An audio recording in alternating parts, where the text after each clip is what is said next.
I know I'm the kid, I'm a soul, don't forget. I'ma blow up with it, got my flow so vivid. Here we go, just beginning, yeah, I throw every inning. Got my flow so legit, all I know is my shit. There I go, they can whip, post alone in this bitch. Rock star, making hits, got guitar in this shit. Leaving scars, cause we lit, all these bars that I spit, chip.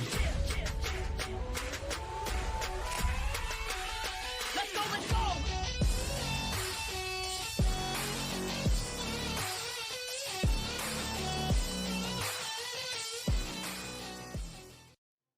WWA Nation!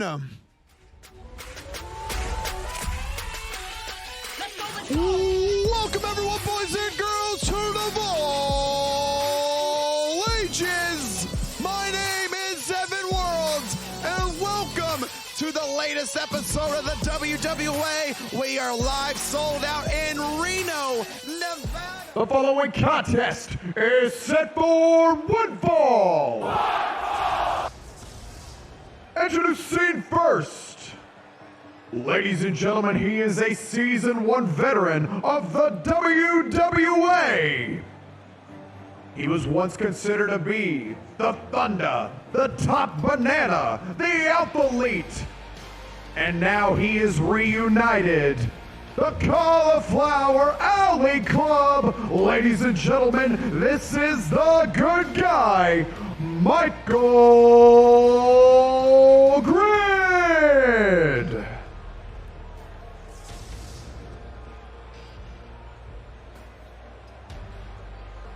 Michael Grid, Kaz, heading into the ring right now.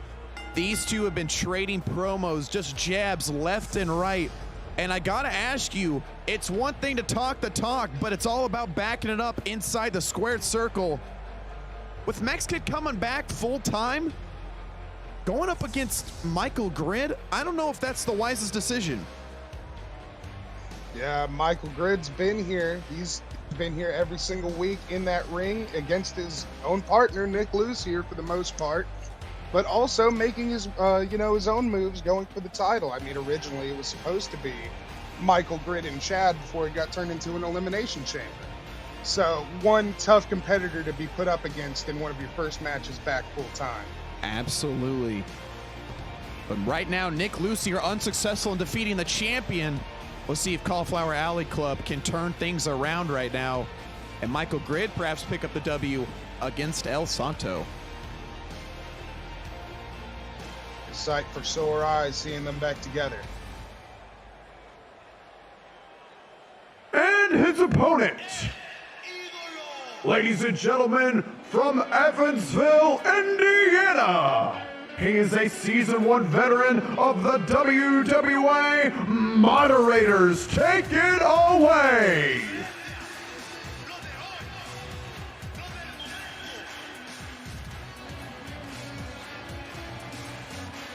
Ladies and gentlemen, their opponent, introducing first, he is the leader of Sombra, El Santo. This is MexKid! Max, you don't even have shoes on. You're so stupid. Put your shoes on, dumbass. You need sandals. You need sandals. Just Bolo, welcome to the... Welcome to the nation, my friend. Make sure you get a link to Discord down below. And welcome to the #1 E Federation on Twitch, the WWA, my friend. What an entrance El Santo makes. But right now, Kaz, here we go. 15 minutes on the timer. Let's get it on. Now, if I'm not mistaken, we also have the rules of 5 seconds outside the ring. 5 seconds outside the ring, no rope break. That is absolutely correct here. Let me stand it. By the way, TFA, I sound like Chael Sonnen. I'll take it. But welcome on in, my friend. And Just Bolo, welcome on in, my friend. How are you doing? Kaz, I'm going to have you take it away right now here. I got to stand up right now for this matchup, apparently. Go right on ahead. Let's see him adjust his camera. Cute. Yes. Michael Grid taking over. MexKid grabbing. Oh. Popping him up hold. right here into a package. Michinoku driver.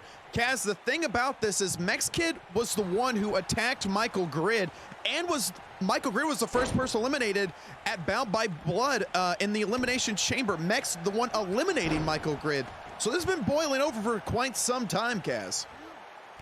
Yeah, no doubt. But we also got to remember that MexKid did attack Michael Grid a week beforehand. I mean, I can't imagine that Michael Grid was feeling 100% going into that chamber. Well, that's the thing about it as well, too. MexKid knew what he was going after, but, you know, it's honestly surprising MexKid to make an entrance or to make a comeback like that, I should say, with taking out Michael Grid there. Obviously, these two have had bad blood since season 1 and going back to the early days of WWA. But in this situation, Kaz, MexKid needs to be very careful right here, because not only is he trying to reform sexy bitches, he's trying to build his own spot. This ZY Grand Prix is a real deal to take on his tag team partner, Chad, at Last Survivor. And, you know, I would not put it behind Chad. He's got to be keeping a close eye out on what MexKid is doing. Who knows what MexKid is thinking? But Michael Grid was going for the F5 here real quick. MexKid battling right out of it, though. Close call from El Santo there, but throwing Michael Grid to the corner.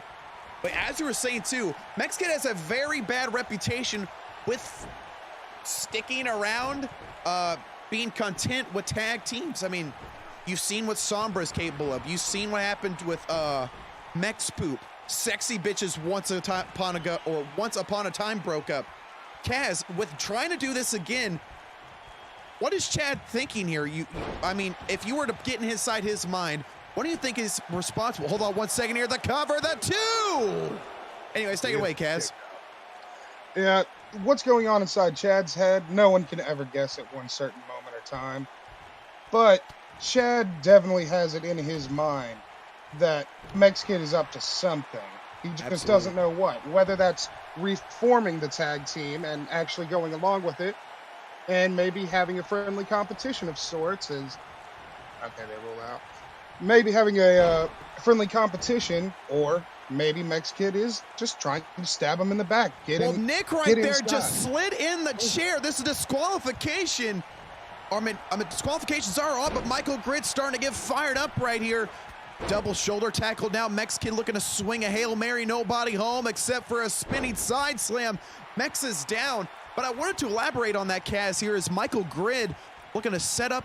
Was he going for an executioner? That was close to the chair. Oh, near the chair. Oh my God, now going to go for the covers. Michael Grid going to get 3 points. Ooh. Well, Very anyways, close to that to chair. Elaborate on that, is this one of those situations where it's keep your friends close but your enemies closer?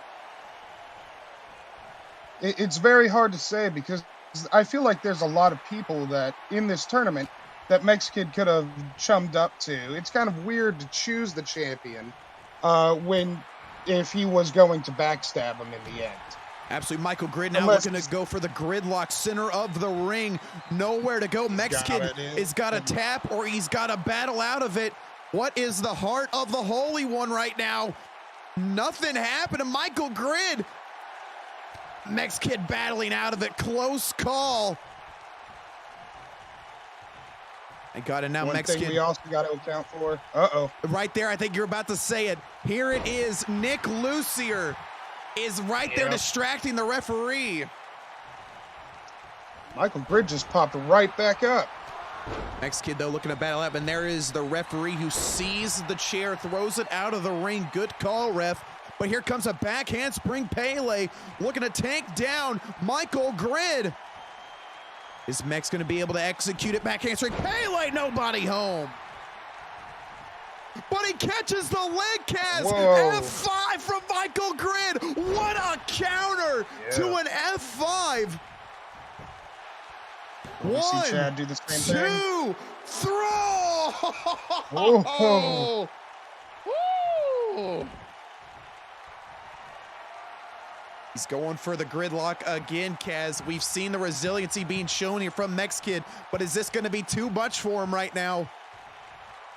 Can he fight out of it?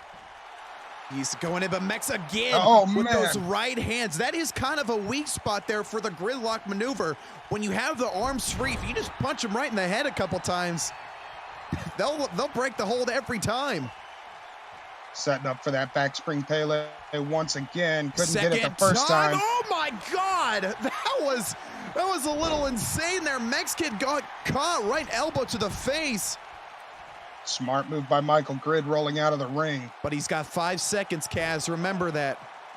And he goes, he's not wasting any time with the count. Good call, Michael Grid. Got caught immediately. Another package Michinoku driver. MexKid starting to feel the momentum. Is he going to try for the... Hey, they say third time's the charm, Kaz. Can this be it for the Holy One right now? We got to see. That time he connects, center of the ring. But again, Nick Lucier, the Pitbull, distracting the referee. Nick's doing a great job calling his spots, just like any other good manager would. Oh, now he's distracting MexKid, calling him names over in the corner. And Michael Grid's going to capitalize. Reverse layout DDT. Dirty tactics. Obviously, the CAC clearly back to their old ways, too. You think Michael Grid could call himself a good guy after this match? Well, you know, knowing Michael Grid, he's going to say it wasn't him that did it. It was Nick Lucier that did it. So, but, you know, you can never trust the good guy, in my opinion. MexKid, though, out of left field, coming with the hammerlock DDT for the second time. The Alpha Elite busted wide open. 7:40 on the clock. The 2. Oh, my God, Kaz. Oh, man. These two are just going back and forth. They are not stopping. Look at the blood of Michael Grid. His face looking like a crimson mask. Only a few minutes into this. He's going to apply in the pressure. This is smart right now. He's making that wound have a heartbeat, have a pulse there. Get the blood out more, take the oxygen away from Michael Grid. But now here comes the WWA Nation. They are loving what they see right now. Now MexKid is busted wide open. Kaz, this could be a worse situation for MexKid. The blood is pooling in his mask, can blur his vision and change the game entirely. In all honesty, we may see a double knockout here. Absolutely. I mean, we got 6:45. Anything can happen. Oh, Michael Grid sets him up. Gets him up for the F5. Here he goes. Hits it. F5 again. Michael Grid. Third time's the charm. Perhaps it is. Michael Grid. God damn it. What a match. Ladies and gentlemen, the winner of this contest, this is the good guy, Michael Grid.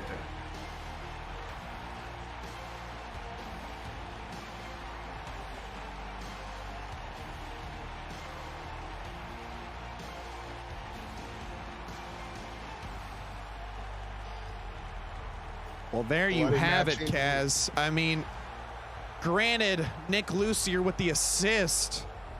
Chad obviously was trying to see if Mex can do it on his own, but you could be seeing the matchup that was supposed to happen at Bound by Blood, maybe. Michael Grid and Chad from Finance. It's very possible, but he's got a lot of other people to go through. You are absolutely right. Again, the winner of the Z block and the winner of the Y block will go one-on-one to determine the number. And we're back with women's action underway. It is Lacy, one of the newcomers of the WWE, taking on a Season 1 veteran, multi-time women's champion, Hikari. I mean, oh my God, quick to an angle slam. I was gonna say this may be a walk in the park for Danger Noodle, but Lacy's starting off rather strong. As I've been watching Lacy over the past couple of weeks, I've noticed she's got that fire. She's ready to get into it, but she keeps running across all of these veterans, and it's ultimately what's causing her to lose these matches, but she's gaining more experience as she goes along.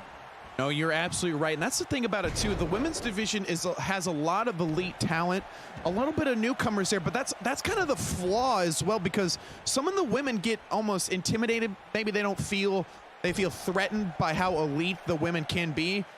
And we see some come and go right now. But that's the thing about it, too. Lacy, although not had the greatest run thus far, she's still fighting through, and I applaud her for that.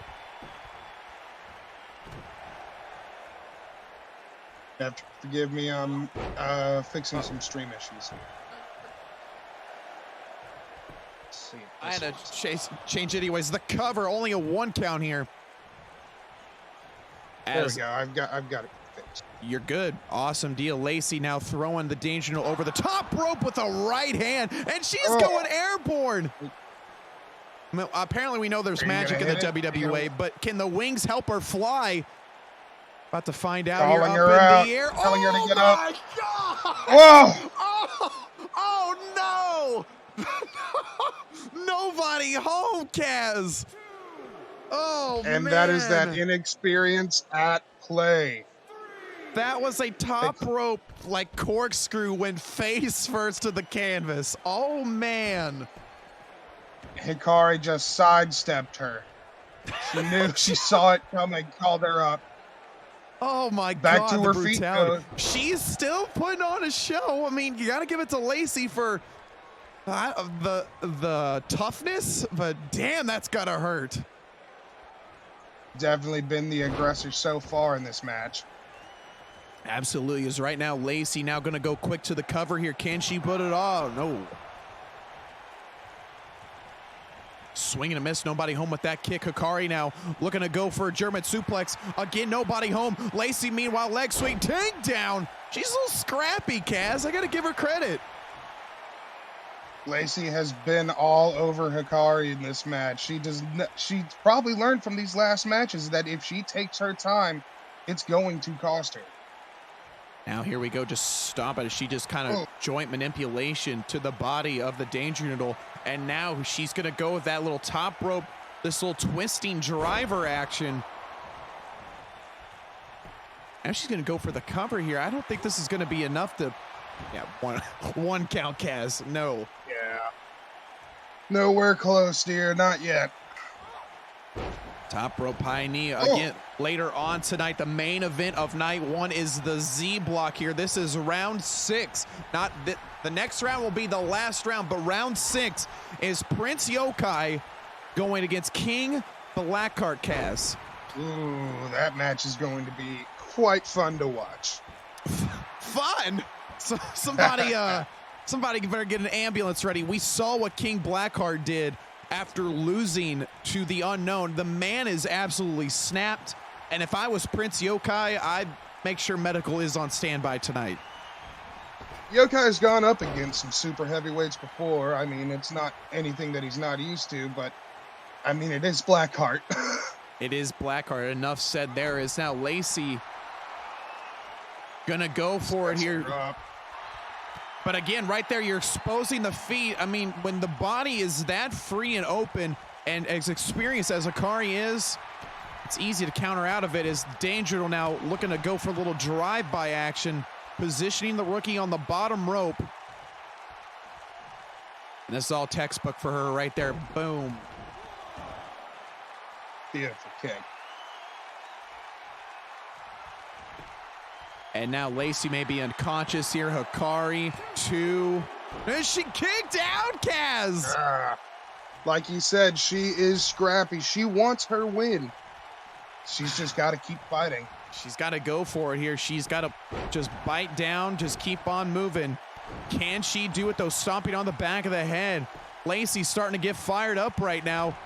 Double axe handle, followed by a second one. Rolls through to a rolling enziguri. Hey, that corkscrew actually connects at that time, but she was grounded, though. Might want to keep it on the ground from now on. Yeah, the wings do not help you fly, although I think I've heard that from a commercial before. They give you wings or something like I don't think I could say it either. We're not sponsored by them. Redcon will give you wings. You're the man, Kaz. Yeah, there you go. Exclamation point Redcon. Get you 20% discount. Head first goes to Danger No. Lacy with a straight right jab. And now that rolling driver again. This time she hits it a second time. Lacy with the cover. Lacy 2, Lacy 3! Wow. Lacy 3! Now that is a surprise. Ladies and gentlemen, the winner of this contest, this is Lacy.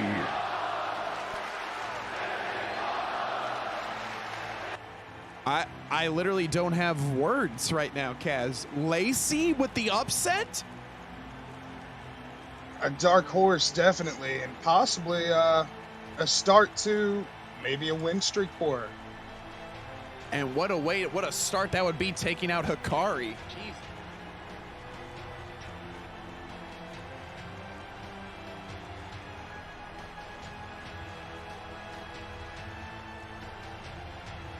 Perhaps Lacy finally has it figured out. Well, congratulations, but especially with the breakout women talent. You've got Serena Tinebra, Kate Doombringer, the champ, the best bout machine, Brie, and many more. Well, nation. Hope you all had a great Thanksgiving. But now, let's get down to business. People having my name in their mouth lately. Especially that paperweight, cruiserweight champion. He also call out our general manager, Havoc here, on Breakout, ladies and gentlemen. Why you gonna call out the general manager? He just setting up matches how he sees, ladies and gentlemen. I'm doing a great job. Wait a minute, don't get me wrong. Don't say I'm kissing his butt. I'm not, ladies and gentlemen. I'm just telling him he's doing a great job. But that pick, that's right. Talk to you, cruiserweight champion. If I have to come back down there and take that title away from you, I can do that with no problem. I'm gonna get the best cruiserweight in the world. Boom! Why I own that title? I built the cruiserweight division what it is now. Y'all need to look up to me. Let him know! Gentlemen, and other guy, he had to call me out in his promo. Oh, wait a minute. You are messing around with the wrong person. You gonna get me mad? Yeah, BJJ, you think I'm scared of you? Yeah, you got lucky. You bigger than knock me out, whippy do.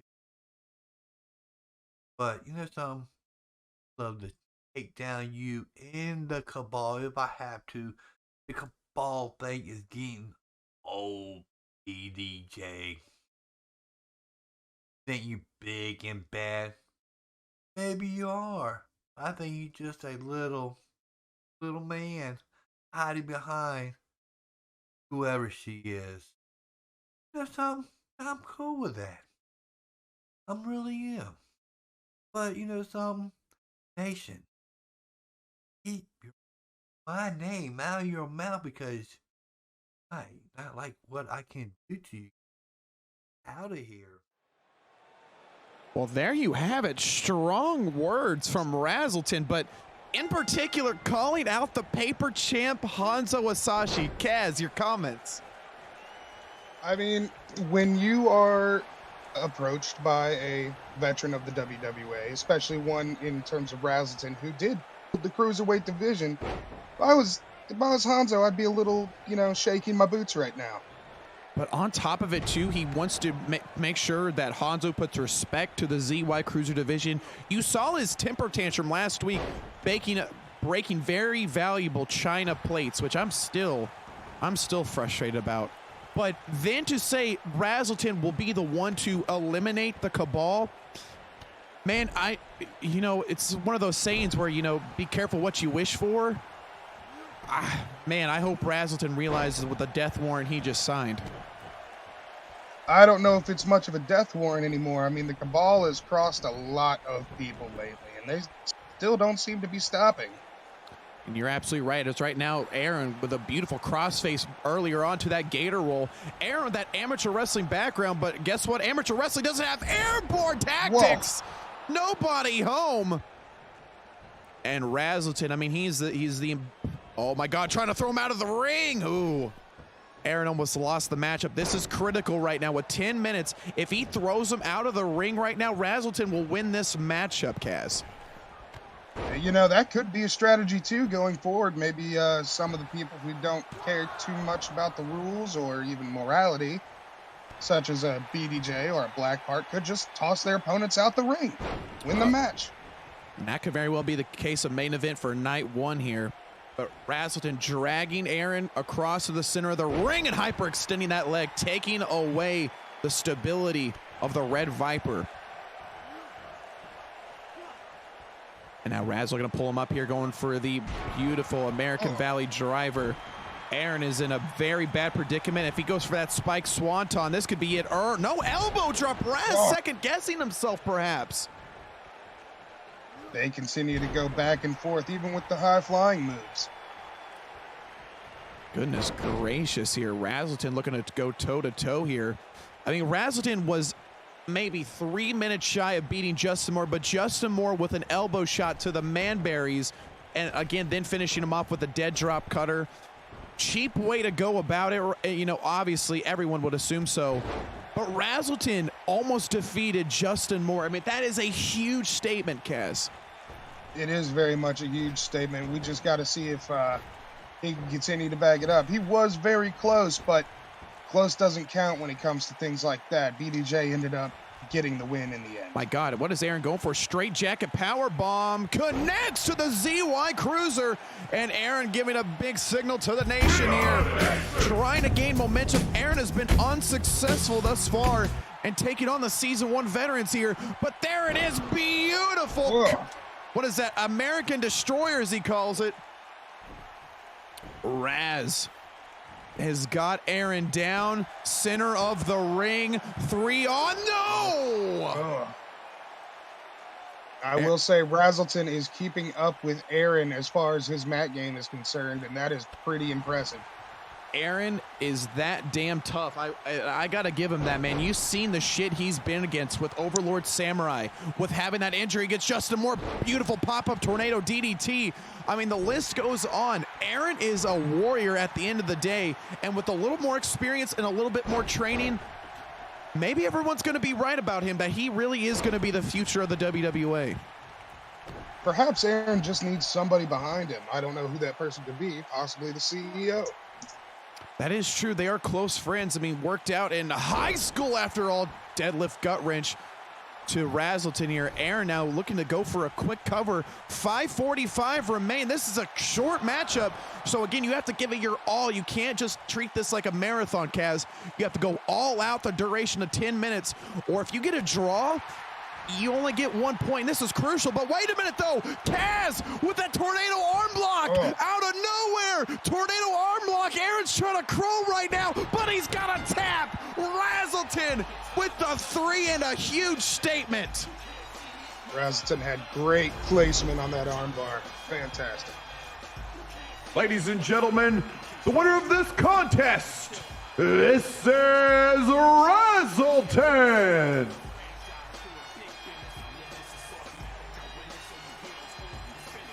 You just got to chalk that up to inexperience. He did not put into effect the speed, the sheer speed alone of Razzleton. And when he just comes at you, I mean, you blink your eyes and he's got you with that arm bar. And just like what Nick says in the chat, with that arm bar, that's a statement to Hanzo.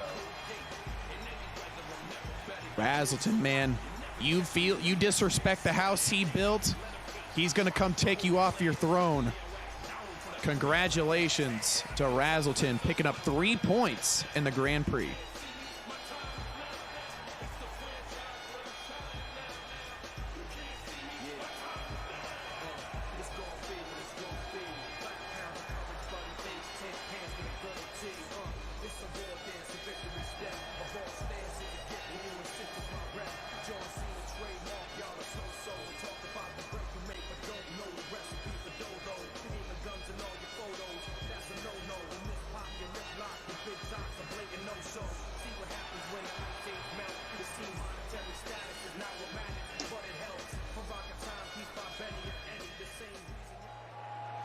The following contest is set for one fall with a 15-minute time limit. Introducing first, Ladies and gentlemen, from London, Ontario, Canada, he is the leader of the PWO. This is Ultimo Pappa. The power of toxicity, Kaz. What is going to be up his bag of tricks to get 3 points heading to the later rounds of the Grand Prix? I mean, he'll do anything it takes. One thing I am rather curious about is if the PWO is still a thing. I haven't seen him or Samurai much be in contact lately. I say it just so nobody comes after me. I couldn't agree with you more. And his opponent. Ladies and gentlemen, he is the CEO of the CWO. He is a former WWA Intercontinental Champion. This is the one, the only, Kirby.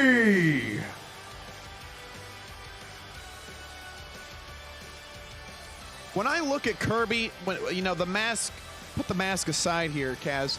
If I had one word to describe this man, it's heart. Very much so. Even with the mask on, he tried to make himself into some sort of darker character, but it's still Kirby at the end of the day, and I think Kirby knows that. That's the thing about it, too. Well, that's the thing, too. GM Javier, for the remaining of the Grand Prix, with that controversy, he wants no more of it. He's going to be taking off the mask for these final 2 rounds. And I'm not saying that that's kind of like your Superman when you wear the cape, you've got magical powers. But being said that, it can affect someone's psyche when you're in the squared circle, Kaz. It doesn't seem to with that kick. Goodness.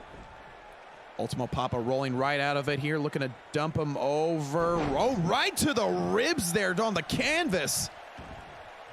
I will continue that point, though, without his mask, who knows what Kirby's thinking? I mean, I wasn't here before the mask. I would assume he's had it for a while, but he did wrestle without it at one point, yes?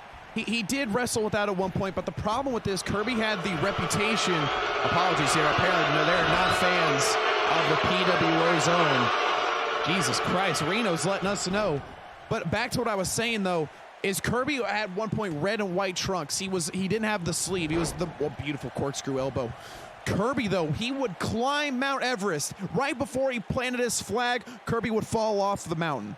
He could never capture a championship. Now, when he did, he overcame it. He would lose it in a second. I mean, maybe his first title defense. With Kirby changing his look, putting on the mask, he became tougher, a more believable opponent, if you will. And now going back to back to your roots in a theory, obviously, I got to wonder what Kirby's thinking heading into this matchup. It's really hard to tell what's going through Kirby's head at one point or another. I mean, I see him backstage, and he's just always wearing the mask. I mean, literally, he lives and breathes the gimmick, right? Yeah, definitely. And I want to apologize to WWE Nation. Apparently, I've been told that Mean Gene is laughing at people who have a gambling addiction. That is not what we preach here in the WWA. Shame on Gino. And I do apologize to the unknown for his sass. And OG is going to get a stat boost for getting the 2 GMs there. Thank you very much for man. that. Pappa paws on the outside. 5 seconds right now, Cass. Here we go. And Kirby's going to go with him. Forgot this block is not in the next round. Well, yeah, they're closing in on it right now. Referee to count of 2 here. Super kick right to the gut. Got very scared for a second. Ooh, 2 more seconds remaining. Yeah, no, if that went the other way. But that was the thing about it, too. We saw that earlier. Hunter! Yeah! Welcome to the... Hunter, welcome to the nation, my friend. Make sure you get a link to the Discord down below. And welcome to the #1 E-Federation on Twitch with the cover. Not the cover, the WWA. Welcome on in, buddy. And how did you find the stream? As right now... Oh, German suplex, Whoa. nobody home, Kaz. Kirby seems to be doing very well. There goes a Blue Thunder Bomb. He seems to be doing very well without his mask so far. Now I'm going to go for the cover. 1. And that's the thing. I'm not going to say what it is yet. I don't want to, the announcer curse or whatever the whatever the running joke may be. But I want to see what happens the longer this matchup entails for Kirby, because, again, he has this reputation after all. He's setting it up. He's now going to go for the layout right now. He's got Ultimo Pappa in a bad predicament, going for the layout here, and it connects, hooks the leg. He's going to go home early. The 2. Oh. Kick out.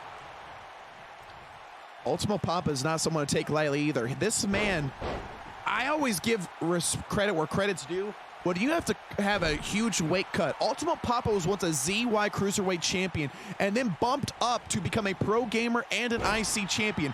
That is not a tough task to do, Kaz. Yeah, especially all that weight building and especially manipulating his style around his weight. Uh-oh. Looks like Pappa's setting up for something. He's now going to go for that dose of the toxicity.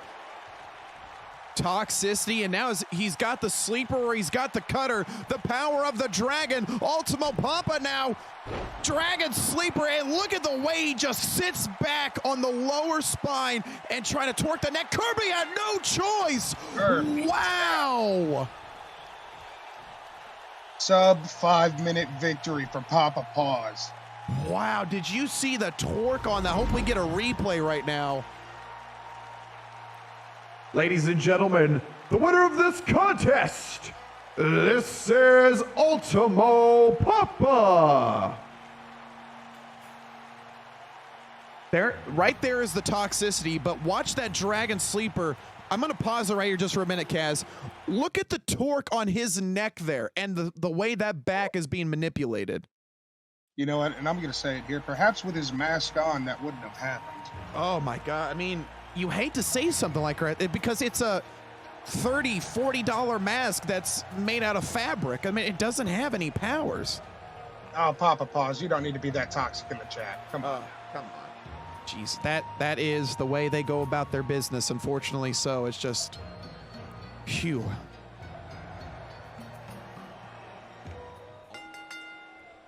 And here we go with our matchup, Snippy versus Mrs. MexKid. Now, as I understand, Mrs. MexKid is also planning to return full-time.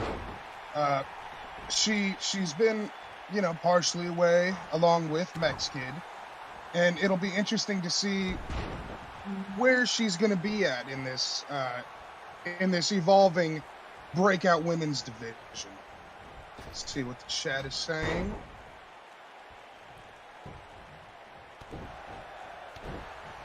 Points, yep. All right, we're good. I'm back here, Cass. Thank you for that. Sorry, I got a lot of water here. It's from the Coliseum. It's complimentary.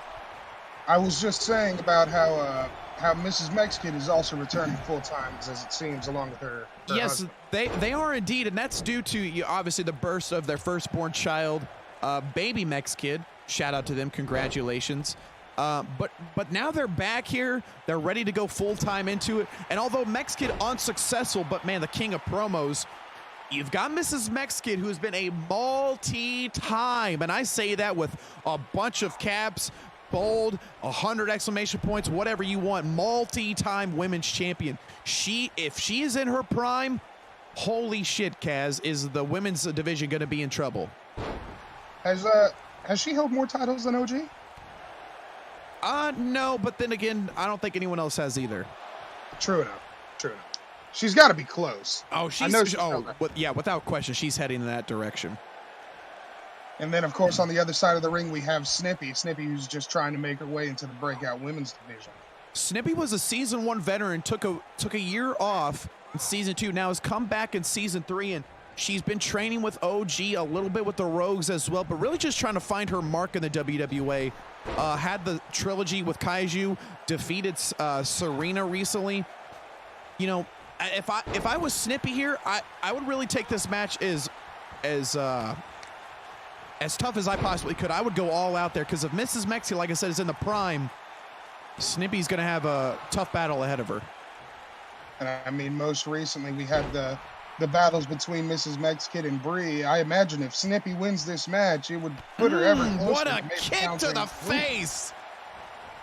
Jesus, and that's the thing about it too. I mean, Snippy is had some good matches over some very reputable opponents. But then when she comes up to the higher echelon, if you will, going against a Brie, well, hell, I'll say it right now because Kaiju's momentum. Kaiju, you know, when she goes up to these higher talent like that, Snippy can't seem to figure it out. And I just think that's from that taking that year off, Kaz. Look at her choking her out. You're absolutely right. Oh my God, Mrs. Mex is not moving here. Mrs. Mex is slow to her feet. Here we go, Sister Abigail right now to La Santa.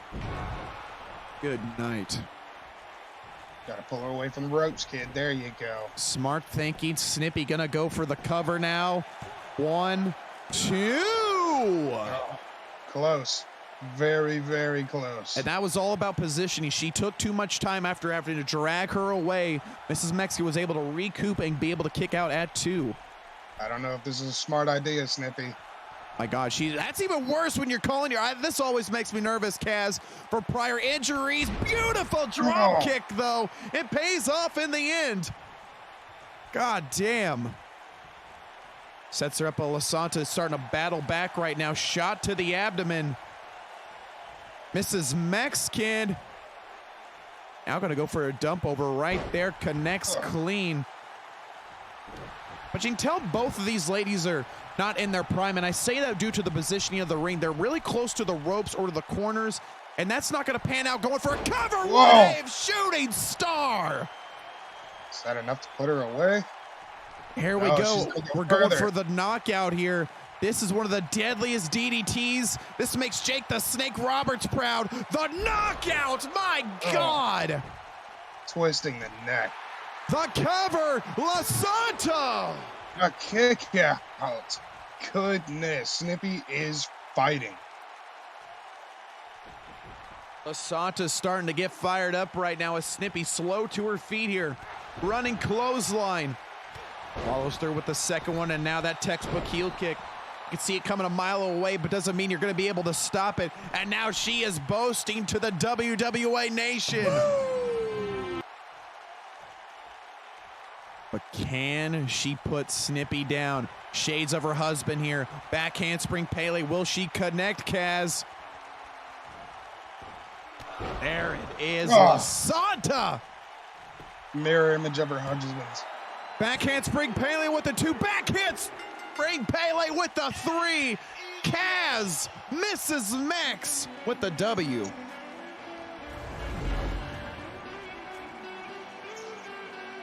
Ladies and gentlemen, the winner of this contest, this is La Santa, Mrs. MexKid.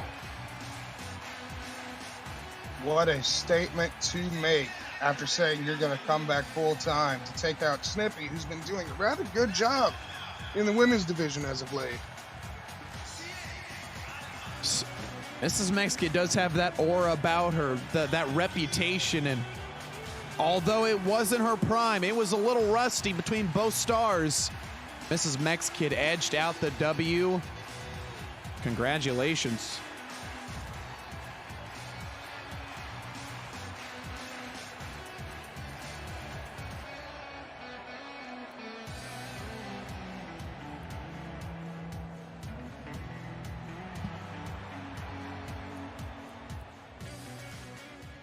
The following contest is set for one fall with a 10-minute time limit. Introducing first, ladies and gentlemen, he is a Season 1 veteran of the WWA. He is considered to be the Prince of the Sky. This is Prince Yokai. One thing that I have noticed about Prince Yokai and Razzleton as of late, ever since they lost the tag team titles, they seem to be charging head first into the singles division. They don't want to lose their spotlight, their itch, right, Kaz? They just want to go head on and get back to doing what they do best, and that's competing. 100%, and that goes for Yokai and Razzleton. They want it all.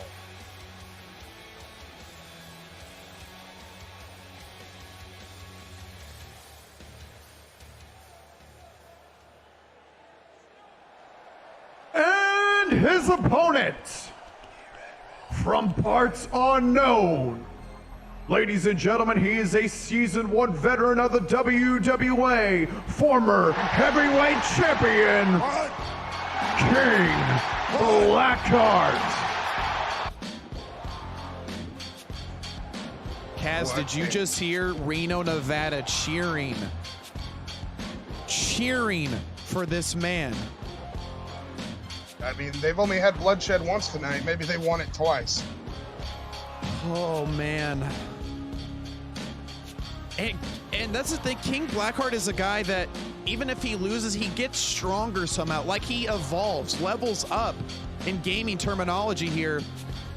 If that's the case, I mean, you saw him just almost kill Jonathan Slade recently. And now Prince Yokai is up to the chopping block. You better use your speed, because if King Blackheart gets his hands around you, good night, Kaz.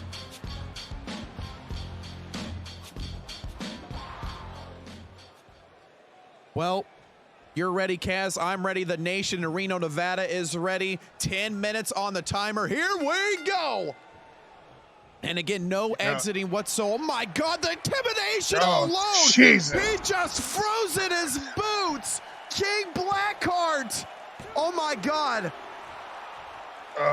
What? Into the... Oh, Yokai. Oh, thank God. He froze when the bell rang, Kaz. And look at Blackheart. Oh my God.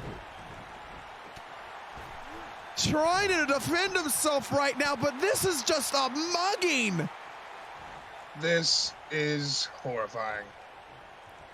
And this is your first time being at the announce desk. I'm glad we're in an undisclosed location right now, Kaz, because could you imagine if you lock eyes with the King of Darkness? Oh, Yokai was looking for a place to go, but couldn't find it. My God, he's just trying to grab him. Yokai is just squirming away, doing whatever it can. You cannot stop! Oh, Good man, Lord. and the only thing in his arsenal, his legs just got taken from underneath of him. Blackheart again.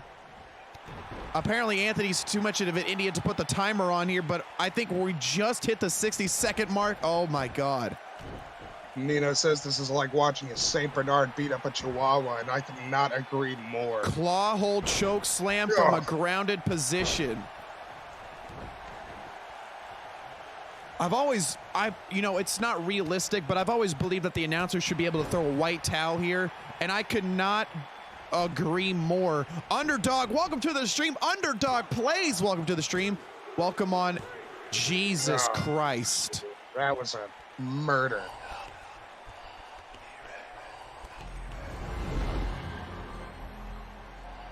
Ladies and gentlemen, the winner of this contest, King Blackheart.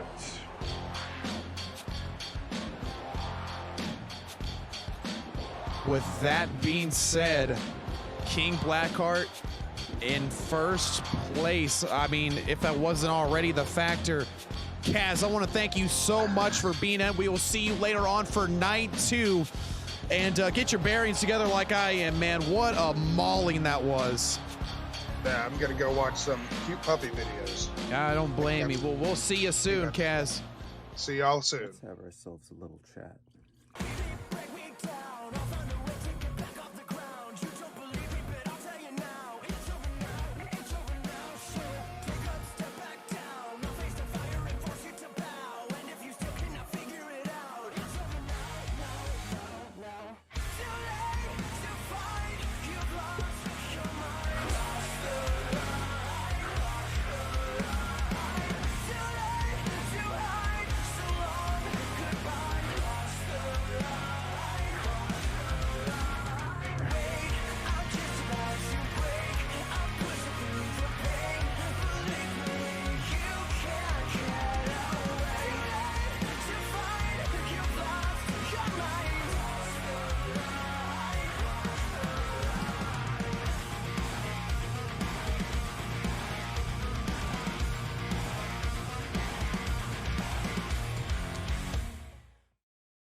WWA Nation!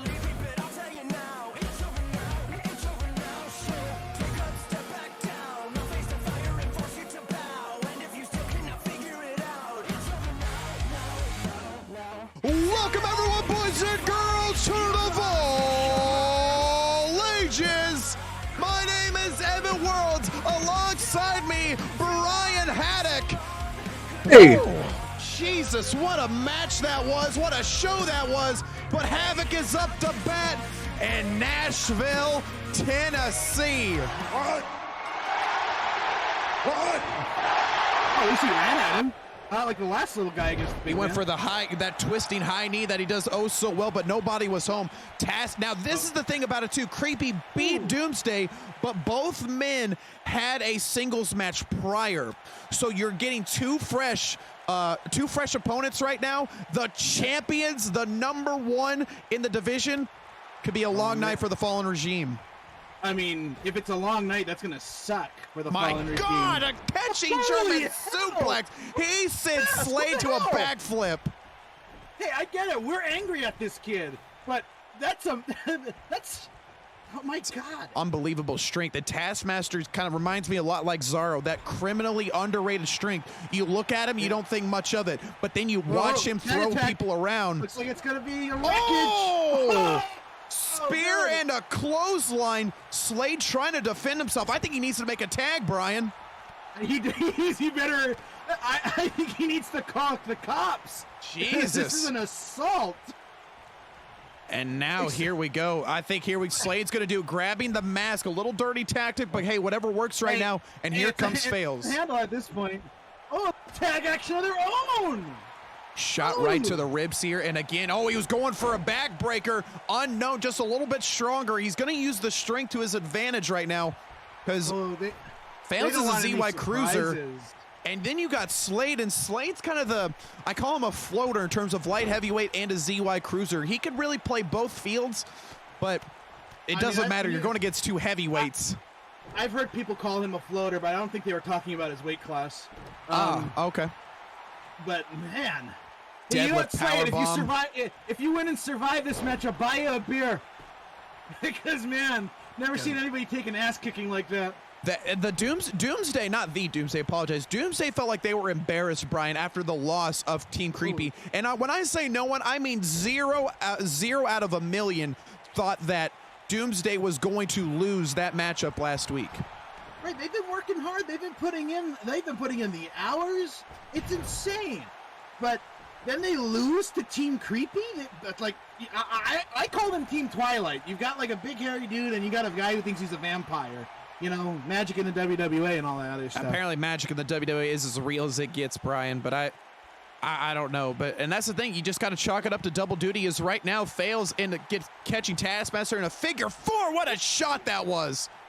They just knocked the brains out of that guy's ear, man, with that big bear claw. And now here he's going back to back. I mean, this is smart strategy. You take the legs out of the equation of the big man and the Taskmaster.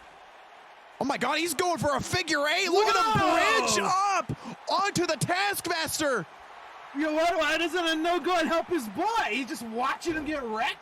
Well, I mean, the Unknown's they got to hold their own, especially because they're also single stars and they're the champs. I mean, I'm not going to argue or just tarnish their reputation whatsoever, but I guess they know what they're doing.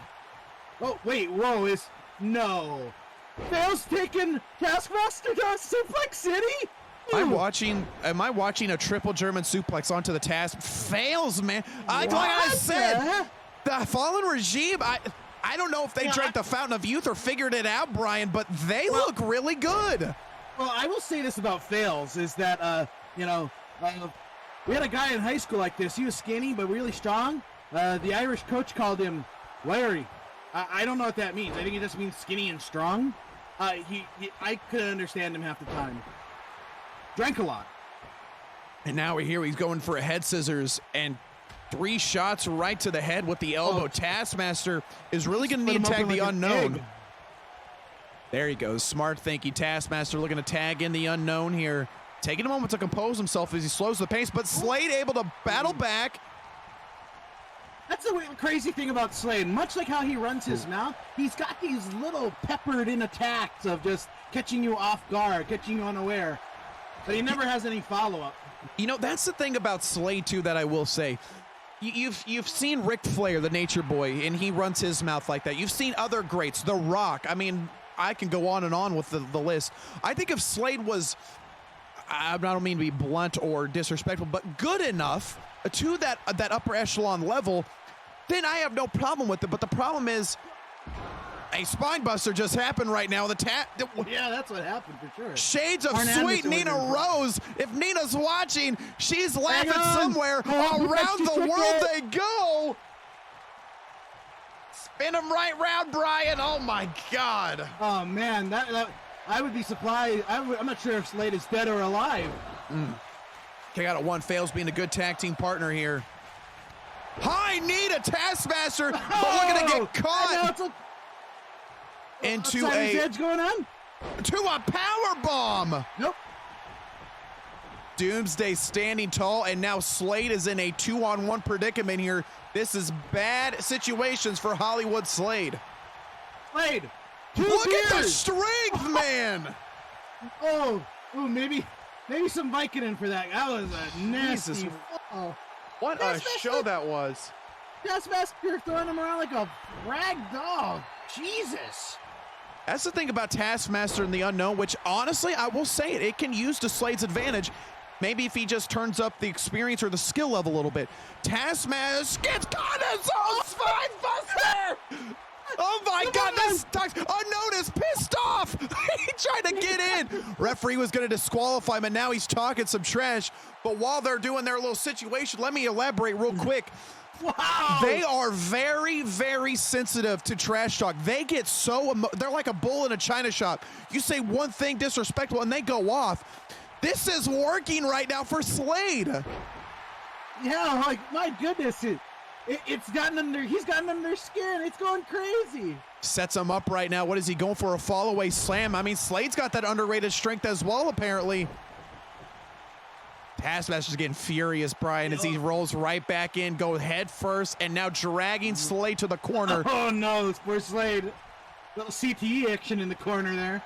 Face first, Slade battling out of it right now, and now he's going to throw fails, or I'm sorry, he's going to make the tag to fails. Stinger splash, nobody home.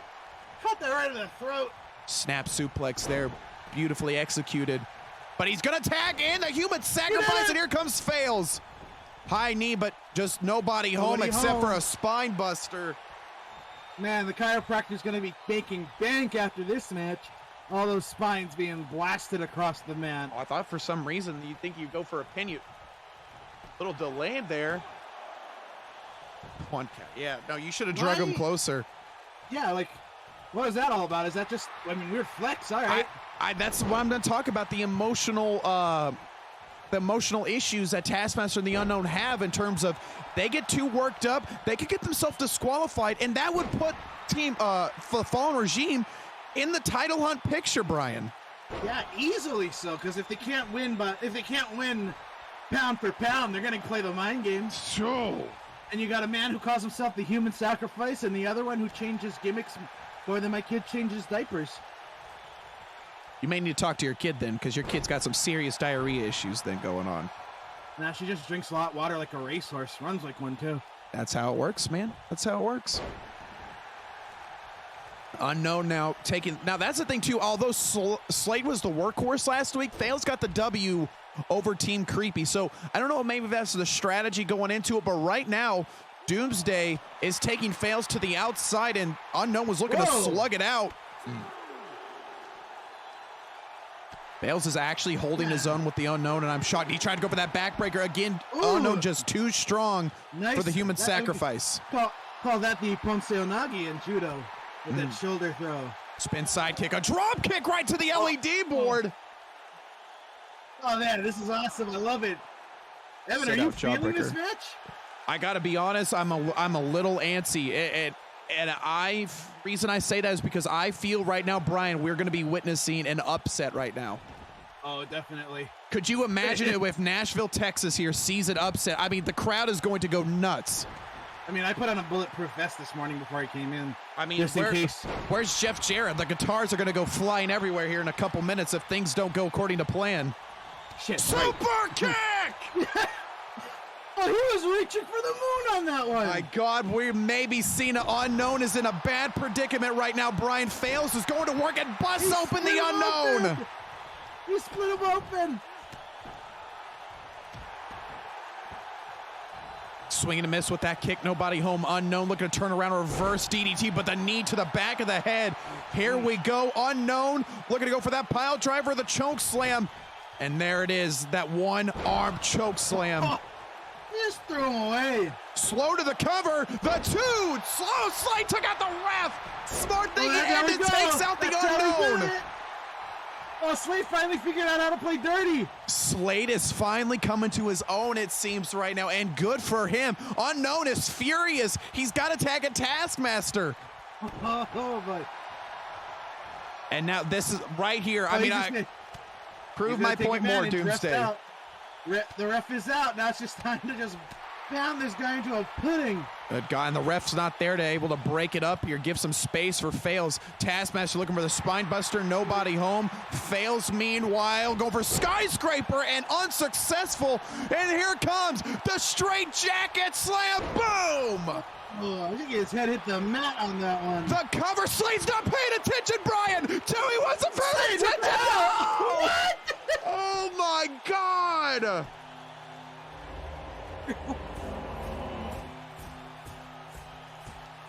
Ladies and gentlemen, the winner of this contest, this is the WWA Tag Team Champions.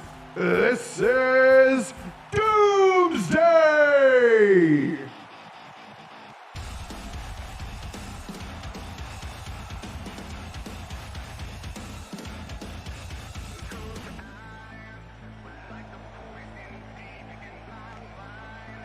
Holy shit, Brian. That's just a wall of muscle and rage right there.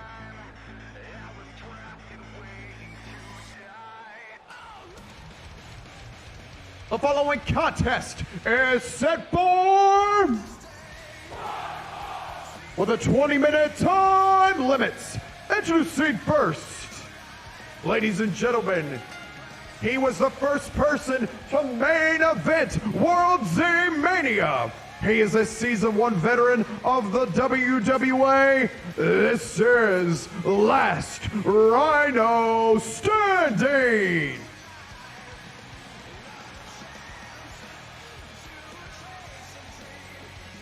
Man. What is it with the red and black combo these days? Like, it seems like everybody has that. Do we not have a diverse palette? Well, I mean, maybe he was the originator because Rhino started this in Season 2 when Rhino changed his entire look. This has been him since Season 2. And I gotta be honest here. Rhino always impresses me every match. He doesn't have the stamina. He doesn't have the dexterity, if you will. He's got a glass chin, there's no doubt about it. But man, if he's on the aggressive throughout the entirety of the matchup, it's going to be a long night for his opponents. I mean, assuming he has the stamina to maintain the offense all night. Otherwise, absolutely. I don't think I've actually seen Rhino a whole bunch on this in the ring.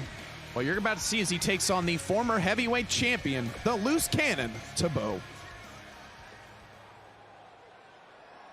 And his opponents. Ladies and gentlemen, he is a Season 1 veteran of the WWA.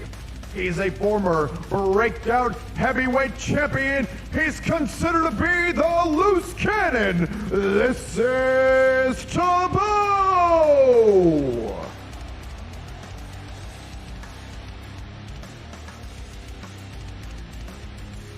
This skinny dude is the epitome of skinny dudes that'll fight till they're burger. I mean, he was not given in the box of gimmicks, Brian, the loose cannon name. He literally earned that name. I mean, this dude will go till his final breath. Win, lose, or draw, this is not an easy day at the office going against Thibeau. No, and this man is fearless, and I don't know if it's a detriment or speaks volume about his ability, because he'll fight anybody. I believe it's a hybrid, Brian. A double-edged sword for sure. He's definitely walked himself in situations that he came on the losing end of, but he just doesn't care. Like, and he keeps on going, he keeps bettering himself, and that's great. But Thibeau, I will say his weakness, as they're getting ready to go toe-to-toe here, his weakness is he gets lost in the shuffle because he doesn't even know what to do. Yeah, he's just over there just swinging wildly like some mad bastard. William for GM. Oh, well, hey, we got an audition here for the new GM. William, welcome on in, buddy. Have a good stream. Hey. You have a great stream, and welcome, William. Hopefully your day is fantastic. My name is WorldZY. This is Brian Haddock, our Havoc co-commentator today. And that's what you're kind of talking about. When you have someone that's swinging just rapidly, you just let him tire out, or you go the other direction until you hit. But if you get close enough, he'll catch you clean every time. And I don't know. But here's the thing I'm worried about too, as far as, you know, this guy's swinging wild. He's a skinny guy. It's like there's like an angle on every part of that body. But whenever he gets hit, and he gets hit hard, look like that, ragdolled instantly. Rhino, I think, is one of the top 5 strongest men in the, there are some super heavyweights that I will argue and debate that Rhino could outwork them in terms of strength. I mean, this dude now is working with the Secret Service. I mean, Rhino is a veteran. He's a man's man when it comes to that. Wait, if he's working with the Secret Service, should we be concerned? Well, he chose to give up that career for the WWA, but he knows stuff, clearly. I mean, he clearly knows a thing or two. Yeah, no, I just need to know if I have to hide something. Oh, yeah! William for GM, welcome to the nation, my friend. Make sure you get a link to the Discord. I'm down below, and welcome to the #1 E-Federation on Twitch, the WWA. Thank you for the follow, my friend. I really do appreciate you. And how did you find the stream? Were you watching some wrestling content, as I see you're going for GM duties here next season, I believe? Ooh, whoa. Forearm right there. The thing I will say about Thibeau, though, is, and it is a detriment, I was saying earlier, I think Shelby looks at someone like Thibeau. He's got the credentials, but when she goes up to him and says, hey, him up? I mean, he is a loose cannon after all. Hammer drop connects. When Shelby looks at him and says, hey, where can I place you? And he doesn't have that desire. He just says, I don't know. I don't know what to do. I don't really care what to do. I mean, he could be. Is that a detriment, though? I think in the long run it can be, because Bo's been in the WWA for a while. You know, he knows the ropes. He knows what he wants. He knows what he can do. And that's fine if he wants to be a glorified cage fighter in the WWA. But if he doesn't figure out his direction in the next couple of years, I think that, you know, his usefulness may run out. I mean, unless he wants to be the perpetual worker. Thibeau with a counter to an executioner, and now the loose cannon firing out of the cannon, because here comes a shot out of hell. Boom! Right there! Takes Rhino's head clean off, but he doesn't go for the cover, and Rhino no-sells it. My God! Wow. Takes that square on the chin.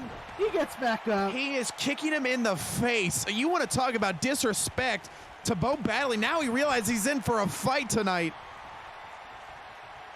Throws him to the outside. Thibeau. Very good. Take it on the outside, boys. Do a little schoolyard bullshit. Kick to the midsection. He's going to go for a power bomb right onto the apron, perhaps, and he does. Oh my God, Brian. Yeah, I heard it snap from here. And you know, that's the thing too. Thibeau has been seen in a very romanticized way with the Breakout Women's Champion Kate Doombringer. Could that be a factor into his in-ring competition, his psyche moving forward, Brian? I mean, that sounds like a cheap shot to take, but it's low-hanging fruit, so I'll take it. I mean, well, we've seen it before with Suku and Serena Tenebra. I'm just saying, if the pattern, especially because Sue and Thibeau, members of the Rogues, does that play a factor? I mean, it might, because Kate's a champion, he's not. She might feel inclined to not be a part of, you know, if he's not going to work and have any kind of direction. She may move on to greener pastures, as it were. I always get curious about that, but I also say that too there. Oh my God, what a Superman punch that was, as Rhino connects clean on the chin. Nice. 2 count. Thibeau kicks out at 2. Never mind, baby woke up. Well, that's the thing about it too, is they're very private about they're seen in glimpses that there is something there, but I also think they keep their personal life separate from the professional, and I give them credit for that. mean, yeah, they're very. I mean, X-Plex, nobody. Havoc! Oh my God! Oh my God! X-Plex counter to a spear. Covered by Rhino. 2 count. God damn, Brian! Out of the gate! Holy hell!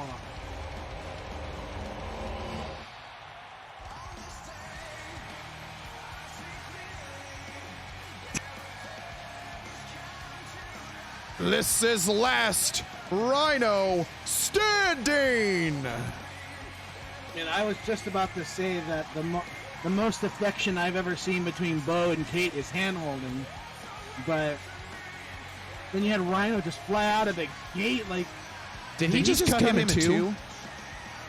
I would check. I would go down there and check right now. Oh my God. Somebody else. He countered an X-Plex, shoved him off, and just went full force into a spear. That was unbelievable, Brian. Jeez. Hey, Anthony, there's echo on my mic. Can we fix that, dude? I know you messed it up. That was me. I'm sorry, Anthony. Let's get it on. Now look at the size. Oh, jeez. Well, see, look at the size difference. This is like that's sad. It's like fighting a Chihuahua against a Great Dane. Well, you know the Chihuahuas are scrappy. They're quick. So if she's going to use this, obviously, when you're doing David versus Goliath, David has been unsuccessful in today's bout or today's show thus far. Can that be the difference? Nobody's grabbing the rock. Oh, Jesus, Reisu. Well, here we go as you got PrincessPlaya with the running heel kick. Brian, I'm going to let you take over right now. I'm going to use my second bathroom break of the day. Take it over, my friend. All right. Well, so here we have Reisu, PrincessPlaya. I am still just so, who booked this? This doesn't look good. Getting whipped around like a rag doll. Nation, do you smoke? I smoke. I just can't find them right now. Getting smashed into the turnbuckle there. Oh, hey, she's getting up again. I think Playa might take this. I definitely love the underdogs, amongst other things. But as we see, she's just going to town on that shoulder.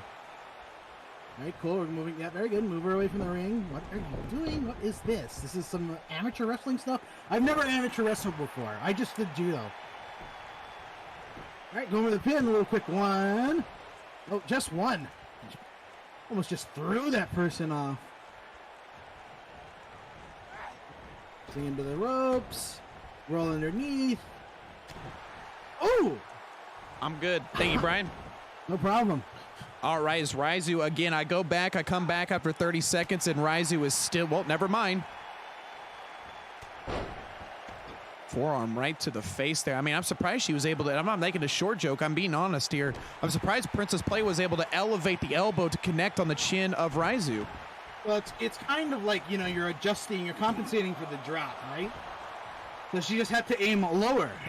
I mean, you know, that's the thing about it too is, I say it over and over, and I'll say it again time and time. PrincessPlaya and others, you know, you want to work on a larger opponent. You take out the legs and you chop the tree down to your size. Oh, yeah, definitely. I mean, I don't think PrincessPlaya is much of a lumberjack, but here we go. She's trying.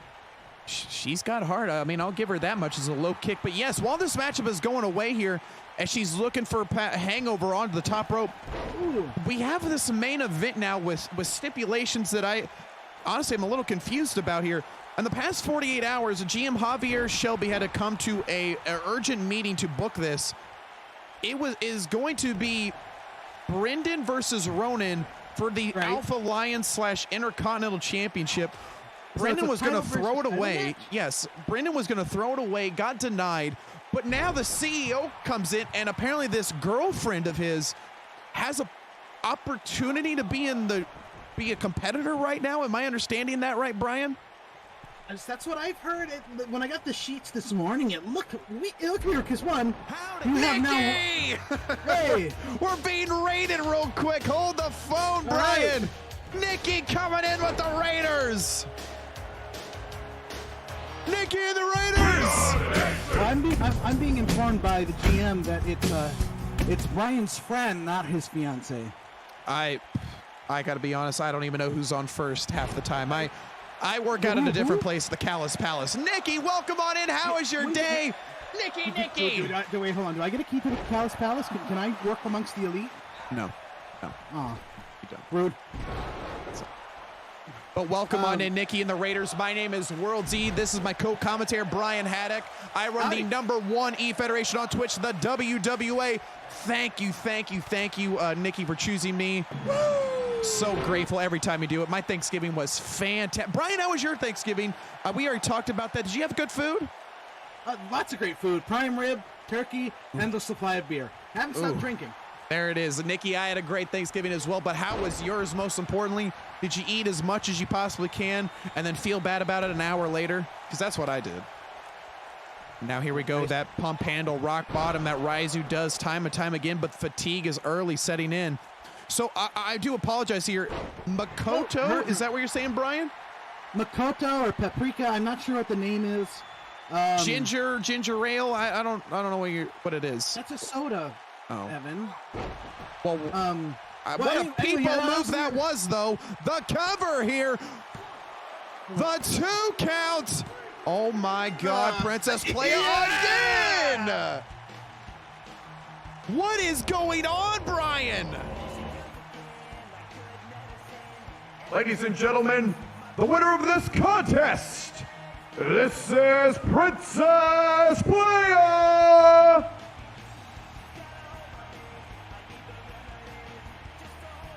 Brian, what the actual is happening here? That is the second PrincessPlaya take on someone head, shoulders, knees, and toes taller than her. She has the focus. She has the drive. She wants to be at the top of the pile, and Reisu's just here doing it because her brother can't. I mean, I can't say that it's any better. That is a bold statement by the champ, Nina Rose, saying PrincessPlaya is shades of the giant slayer, Siren Rivers. And maybe it's a stretch, chill down their spine, but she's heading down a road, PrincessPlaya. It's interesting, Brian. To take out AJ, and my God, look at Loki just shrugging off Renegade. Yeah, I love it. I love seeing that kind of stuff where it's just, I've got you. No, I don't. That's the thing too. Coop obviously has got respect for the Renegade. There's no question about it. He's not playing dirty like he used to be. Coop is literally just saying, man of few words, here's what I'm about to do. I'm about to just take your head off, and I'm going to do whether you like it or not. Who has stopped Coop in the recent time? That's true. He's only ever gotten his own way, but now that he has somebody helping him and kind of making the right decisions, which is great. Listening to Gio has put him where he's been to this so far. But if I were Renegade, I would not turn my back on Coop, win, lose, or draw. Well, what's funny is when I got an interview and I got further elaboration about it, because Giovanni was once behind in the corner of the Beast. And when he got suspended, obviously you know the situation, he couldn't be back. But when he came back, from my understanding, Coop told Giovanni not to manage him. He can manage him backstage, help put his training together, but he wants to be the one. No bullshit, no excuses when he's in the ring. And honestly, that's a strong statement because Coop has been on an absolute train lately.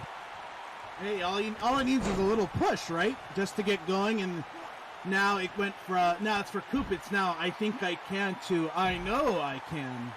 Well, absolutely, and over your left shoulder right there, you've got the champ who has become Cinderella's story overnight. But man, he literally started from nothing, and much like Suku, I mean, this dude Renegade just came out of left field. Hey, the crowd fell in love with him, and he survived 5 other men to become champ in the chamber, then defeating OG 2 weeks ago in the main event of the stream. Right, that's to retain the title. I mean, Renegade's a hell of a competitor. He's put in the work that he needs to be, or like everybody else. He has put in the work that he had to get where he's at. My next question is, can he maintain it? Because I have heard some people wonder if he's going to be a paper champ or not. He's defended against OG. That's one time so far. And I will say this too. Renegade's a great champion. No laughing matter by Addison Jones. I don't think OG was in the best of mindset because from what I've been reports that he threw a temper tantrum in the locker room. And he's went rogue, which is honestly dangerous because he does have the buy-in briefcase. He could cash in tonight, Brian. That's right. He can, can't he? He sure can. He could roll in and change it up right now if he wanted, and that is something to be concerned about. But that's the thing about it too. Renegade has not been Coop. The last time they went one-on-one, Renegade lost to Coop, and it was a clean finish. It was the last ride, that devastating power bomb that Coop does. You've got to know that's in the mindset for the Renegade heading into the last Survivor. Man, it's time will tell on that one. I just think luck runs. I've always been told at some point your luck runs out, and Coop. If Coop's beaten Renegade once before, Coop can do it again, and I'm pretty sure he will. That is true. I mean, and that's Renegade's got a lot of pressure as a drive-by busts open the beast. Renegade's got the beast coming in. You've got OG. Nope. I wouldn't say threatening, but he's definitely lurking with the buy-in briefcases any moment. Man, you talk about sleeping with one eye open, Brian. That has got to be the lifestyle for Renegade for the remainder of the season. I mean, would you? I mean, if I were the Renegade, I wouldn't be sleeping at all. I would just be watching. That's like wearing a meat suit and diving in with the sharks. Right, just right into the deep. What a military press slam that was. Coop, meanwhile, an eye for an eye to Loki as he does his own military press. Showing off with their tiny guys on each team. Look what I can do. God, look what I can do. Man, Jeez. Coop versus Loki one day. My God, prepare the rings as best you can, Havoc, because goddamn. Oh, just don't even bother with the ring. Well, Shelby, just make sure you have a backup whenever those two go toe-to-toe, because it's not standing after they slug it out. Yeah, no, that's just gonna... Coop right now, double underhook, belly to belly right there. Low-key gamer, meanwhile, taken to the champion. Right, well, what are we waiting for, boys? Loki not gonna go and finish off the Renegade? Well, you've seen the beating Addison Jones is taking right now. Again, Coop beat AJ last week. But Addison likes that. It's okay. Just get the match done. Does he, though? Because, I mean, I say that all the time, but now you've hired Loki as your hired gun, your protection. And Coop with that beautiful spin wheel kick, F-off toss by Loki. I mean, you got two behemoths basically standing tall. Whoa! You see what AJ just did? He just countered the last ride. He was going for that bear hug. Low-key was. Renegade, though, battling back. The cover right now. Been a breakup there. Ooh. Right back with the elbow.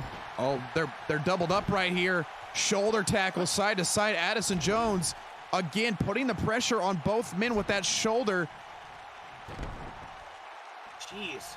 AJ, but the fatigue is showing. Low-key gamer, meanwhile, looking to take out the heavyweight champion. Man, oh, there he goes. Those big right hands just coming down on the Renegade. Jeez. Renegade European uppercut staggering Low-key gamer. Renegade just gets shoved down like a toddler. No laughing matter to Coop. Bulldog to Low-key. It is anyone's ball game right now. I mean, he did do a headstand, didn't he, Brian? He did. He planted him. Oh, Lord. Coop, look at the blood just coming out of Coop's forehead. My God, that is a bad visual. Coop, great. Hey, I know you're proud, but not a great time to pose. Or is it, though? He's getting fired up right now. Throwing him on in, running body splash, nobody home. Renegade with the Superman punch to Low-key. Can he connect here? Drawing drop kick this tag team partner to save him from the Superman punch. Unorthodox, but effective, Brian. Oh, I mean, this far in the match, you got to do it, but you got to do it might work. And absolutely. Your own teammate does it. Here we go. It is literally anyone's ball game right now as the traps here, putting the nerve tension on Renegade. A Renegade maybe, my God, he may be put to sleep here. Okay, cool. Look at what Coop's doing, just hanging Addison upside down for a minute. Shria Woe, but he goes back, he breaks up the whole thing. That's a good tag team partner right there. Beautiful Hurricane Rana by the Renegade, though, as he battles out German suplex, and he falls face first. Oh my God, he falls on the face of Loki there. That could have broken a nose, Brian. He's going to have a headache in the morning, I guarantee My that. God, what a shot that was. No laughing matter. Coop is in a bad way right now, but he's no-selling it right now. Jeez. Uppercut, clothesline goes AJ. Renegade gonna show what he's about. Powerbomb, 2. Renegade gets a win for his team.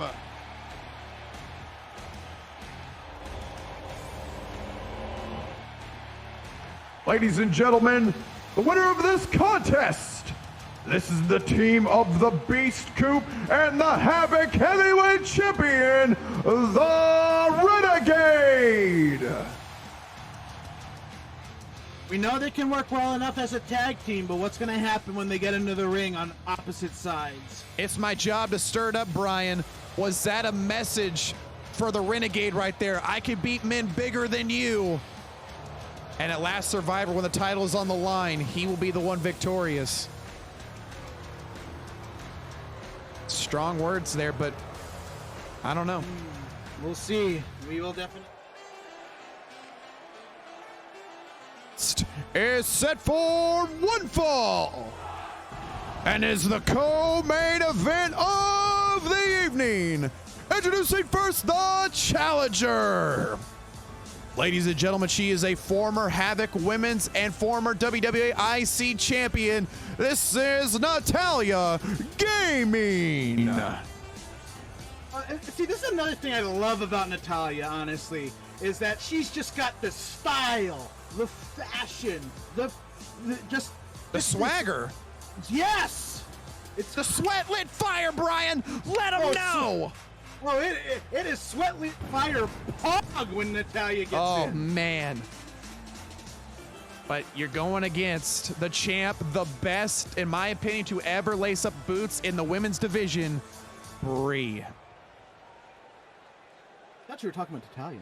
And now, ladies and gentlemen, she is a Season 1 veteran of the WWA. She was back-to-back #1 overall picks in the draft. She was the overall Superstar of the Year and Women's Superstar of the Year in Season 2. She is a multi-time women's champion and considered to be the best bout machine. This is Brie. So you had Natalia come in with that swagger, that confidence, that sweat-lit fire. And then you have Brie, silent confidence. Are Just you walks up ready to the for ring. this? Just like the song says. Man, it's that cool, calm composure. But when she steps in the ring, very few, if anybody, does it better than the best bout machine. Very few do, and that's why Brie's been at the top of the mountain the longest.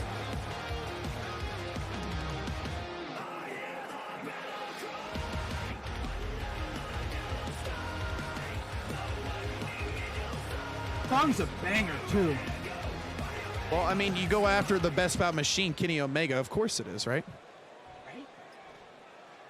And here it is. There is what it's all about, the Women's IC Championship. The blue and black strap, they kind of swapped roles with the men, but honestly, the blue and black looks great. Well, that looks sharp. Here you go, Natalia warming up. What are your thoughts on 2K22? I hope and pray it is not 2K20, and I'm satisfied. And I mean that as honest as I possibly can. If it's not 2K20, I'm sold. So Nina's or Natalia's getting fired up, but here's Brie, just the cool collecting manner, Brian. How do you bet against her in situations like this, right? I mean, unless you convinced her to throw, unless the opponent is really good, or you convince Brie to throw the match, that's the only reason why you bet against her. She's got to have an off day, or she's sick or something like that. But even then, I mean, she's practically the Michael Jordan. You put on a MJ flu game, Brie's still going to come out victorious 9 times out of 10. Easily. We've seen it happen all this time. Well, here we go. Time for talk is over. It is Natalia, the challenger, former women's IC, going against the best bout machine, Brie. Here we go. Start things off. Oh, collar elbow tie, but Natalia goes straight to the jabs, Brian. Those quick exchanges. Perhaps the striking game is going to play an effect for Natalia tonight. But Brie's got the speed. She's got the agility, Brian. This is going to be a tough call. As long as Brie can, we know Brie can maintain it. It's just a matter if Natalia can survive this initial onslaught. You know, and that's the thing too. Brie, yes, she's not undefeated. She's had losses, but in these matches where they're that seasoned, they're that skilled, Brian, it comes down to a simple misstep and an error. I mean, microscopic error, and that could change the whole course of the match. You're right. You're absolutely right. I mean, yeah, it comes. And you are absolutely right. Like these two are seasoned vets. They are trading pound for pound the blows, literally and figuratively here. Jesus. Seriously. Natalia was using open palm too. I mean, you've done some judo. You've been in that martial arts background. You know that open palm hurts a hell of a lot more than a closed fist. Oh, easily. We used to have this thing. We used to have this thing on the team called body glove. It's basically you take your hand, you hit your friend as hard as you can, so it looks like the swimsuit logo for the body glove. Jesus Christ, the 1 count there. And I mean, hell, I mean, you want to talk about self-defense class? Here's a little free lesson for you. You take an open palm right to the nose and press up, you shatter that entire nose without question. No, definitely. Swinging and missing right there could be the misstep that Natalia needs to calculate on. Ooh. But Brie comes right back to it. That's the problem there, Brian. You have a win so much time to attack Brie before she's right back to it. That's the problem. And now here we go, going to go for the cover. 1. That's the problem for other women in the division here. Oh, okay. I was like, how's that Brie's problem? That she's so good. Kick to the back right now as it pops her up. Oh my God, I thought she was going to Michinoku driver. She connects with a rolling cutter there. Yikes. Takes Brie for a ride, and now she's going to sit back on that dragon sleeper right there. It's locked in, Brian. It's all that stress on the neck and back. But she gets a base on her knees, and oh my God, she caught her feet on the ropes right there. I don't know if you saw it, right above your head. She caught her feet on the ropes, and she fell hard. That could be the mistake. Whoa. My God, the height that she just got. Natalia is in the driver's seat here. Wow, it's following it up with a swinging net breaker. Holy shit. Natalia's starting to feel it here, Brian, but Brie is trying to defend herself. She's got to overcome this. I mean, do you think we're going to see blood today here, Evan? I mean, it's very few. The ladies do, but, I mean, anything can happen in the WWA. That's without question. Running clothesline, nobody home. Brie now goes for a T-bone. Nobody home either. Elbow missed to a code breaker. She ran right into a code breaker, Brian. There we go. That's those kinds of missteps. A simple misstep. Brie counters, and here comes the springboard heel kick. She's got some distance. I hope you got your plane tickets ready. Boom! Right there, square on the nose. Just with the heel, though. I don't think Brie got all of it. Now going to go for the cover. The 1, 2. Oh. 2 count. Natalia, though, is starting to feel adrenaline flowing through her veins, and an enziguri almost knocks Brie unconscious, Brian. Like that giant calf. Code breaker of her own. Oh, we're trading it back and forth. Vanity lock. She's got the vanity lock. Dragon sleepers in place. Brie's nowhere to go. Is it new? Are we going to get a new one? Brie. Oh, my God. She gets on her knees for a base. Rolls through. Goes for a cutter. Nobody home. Brie forearm. They just try to swing it all out. Put it all on the line here in Nashville. Man. Can't stop. Won't stop. And now here we go. Shoulder breaker to Brie. But Brie drops down to a fireman's carry. Great amateur wrestling tactics there. Goes for the wheelbarrow stunner. Out of nowhere, she connects now. She's got to bring her away from the ropes. Hands are, I think, touching the ropes, ref. Oh. Doesn't matter, though. Natalia realizes it and kicks out at 2 7/8, Brian. Man, barely made it. I think Brie's ready to lock it in. Here we go. This is all textbook from here. I mean, she's just so quick. If you look away, it's already over. Boom. Jesus Christ. She's going to go for it. That springboard heel kick for the second time. Brian, she didn't get all of it this time, perhaps the second time. But look at the distance. I mean, Brie's really testing herself. I mean, it's closer, but it's still far away. That's almost still half the ring. That time, she got a little bit more of it. Oh, I think she got at least half. Holy smokes. Oh, here it comes. Brie now. Ready. Wheelbarrow, cheese buster. What's in the arsenal? Nobody. Home again. Bring on a miss. Air raid right to the knee. The cover. Natalia with an upset. 1, 2. Ref was a little slow that time. Brie's trying to survive. Look at her roll right outside. Pulls her up with the left jab. Brie battling out of it right now. You would hate to see this in a count out, but anything is possible, Brian. Anything, I mean. Natalia's trying to bait her in right now. I don't know if this is smart. Uh-oh. She's trying to kick. Brie sidestepping her right now. Natalia trying to shrug her out of the way. Brie just grabs the other leg. You see Natalia just went rabid, just trying to defend herself, keep Brie away, but it was to no effect. When it was going on, she should have just climbed back into the ring. Right there it was. Meanwhile, rolls through. Oh my God, what a roundhouse to the chest. Oh, Brie, I think Brie's making this a little more personal now. This isn't just a title defense. I will agree with a couple members of the nation, though. Wondered if Brie has maybe lost an edge because she does look a little sloppy in this ring, Brian. She's making a lot of mistakes, and I don't know if that's because she's scared of losing the title or, like people are saying, she's losing her edge, but... Cheese buster! Right there it is! Rolls her away from the ropes! Batter up, because this could be ball game. Hashtag and still.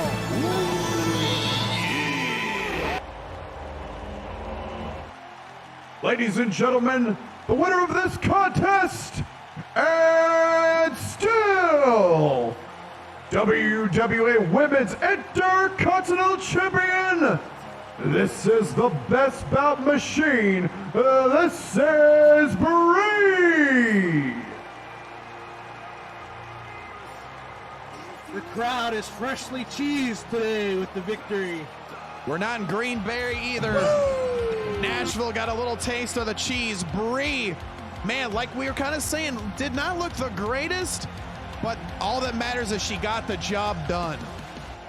Yeah, hopefully this is a wake-up call. Make sure that she's not losing her edge. Absolutely. Congratulations, Brie, on another successful title defense.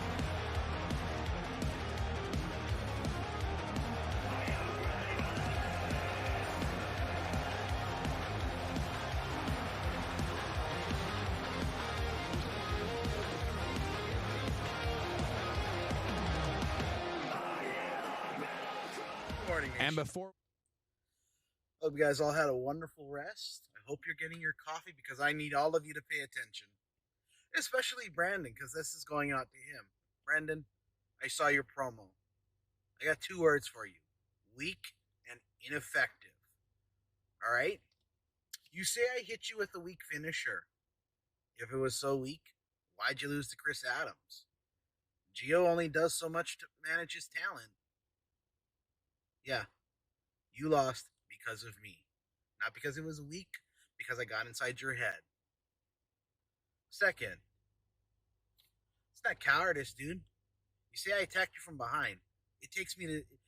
I need you to be in front of me, face to face, for the absolute 0 to work. So, there's that. And I'm going to say this next part slowly, because it doesn't seem like you understood the last time we talked about this. Your title is fake. Your arrogance. Undeserved. You won a fake title being shoehorned into a match that we should have seen months ago, but the other guy, your predecessor, if you will, blew himself up on the highway. So, before you get all big-headed about that, let's be real. If Brenden hadn't offed himself on the highway, you would not be here. Now we just have Brenden the Weeb, and he's not really that great. You want a fake title. Adding on to the fact that, man, and this is really important. Nation, if you haven't heard, Brenden asked Suku, former Havoc heavyweight champ, for help. He asked for the man's help. And what did Suku say? You know, remember, I beat that man within an inch of his life. You think there would be nobody else more motivated to get revenge on me?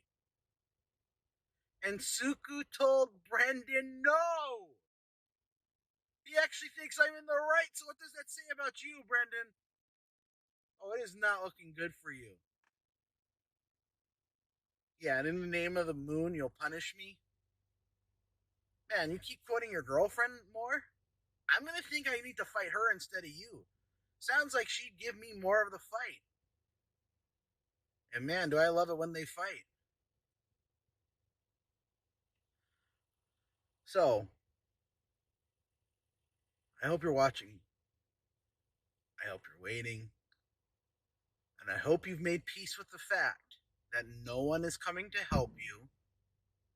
When we meet in the ring, you're going to look up at me from the flat of your back. And if you're going to hit me with a quote from your girlfriend, here's a quote from one of my friends. Omae wa mo shinderu. You are already dead. The following contest is the main event of Havoc. Introducing first, ladies and gentlemen, he is one of the newcomers of the WWA. He is the Alpha Lion champion. This is Brenden.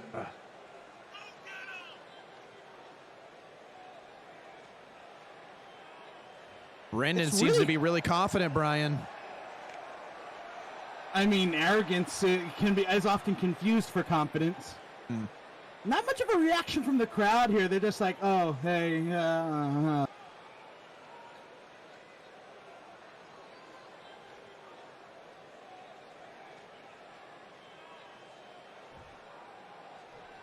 think right there, I think that looks like doubt. And now, Good boy. ladies and gentlemen, the man that betrayed the Rogues, he is your reigning, defending WWA Intercontinental Champion. This is Sub-Zero Ronin. You're being a little personal with that announcement there. Betrayed the Rogues? I mean, that's all you gotta do. Let's just recognize this man as the champ. I gotta be honest here, Brian. I did see, and I still think Ronin is gonna be a hell of a player, but I think Ronin is drinking too much of his own Kool-Aid. And I'm not dismissing Brendan's capabilities, but when you make more enemies than you do friends, karma's gonna bite you one day. Yeah, it looks like Brendan's got to deal with a cold front right now.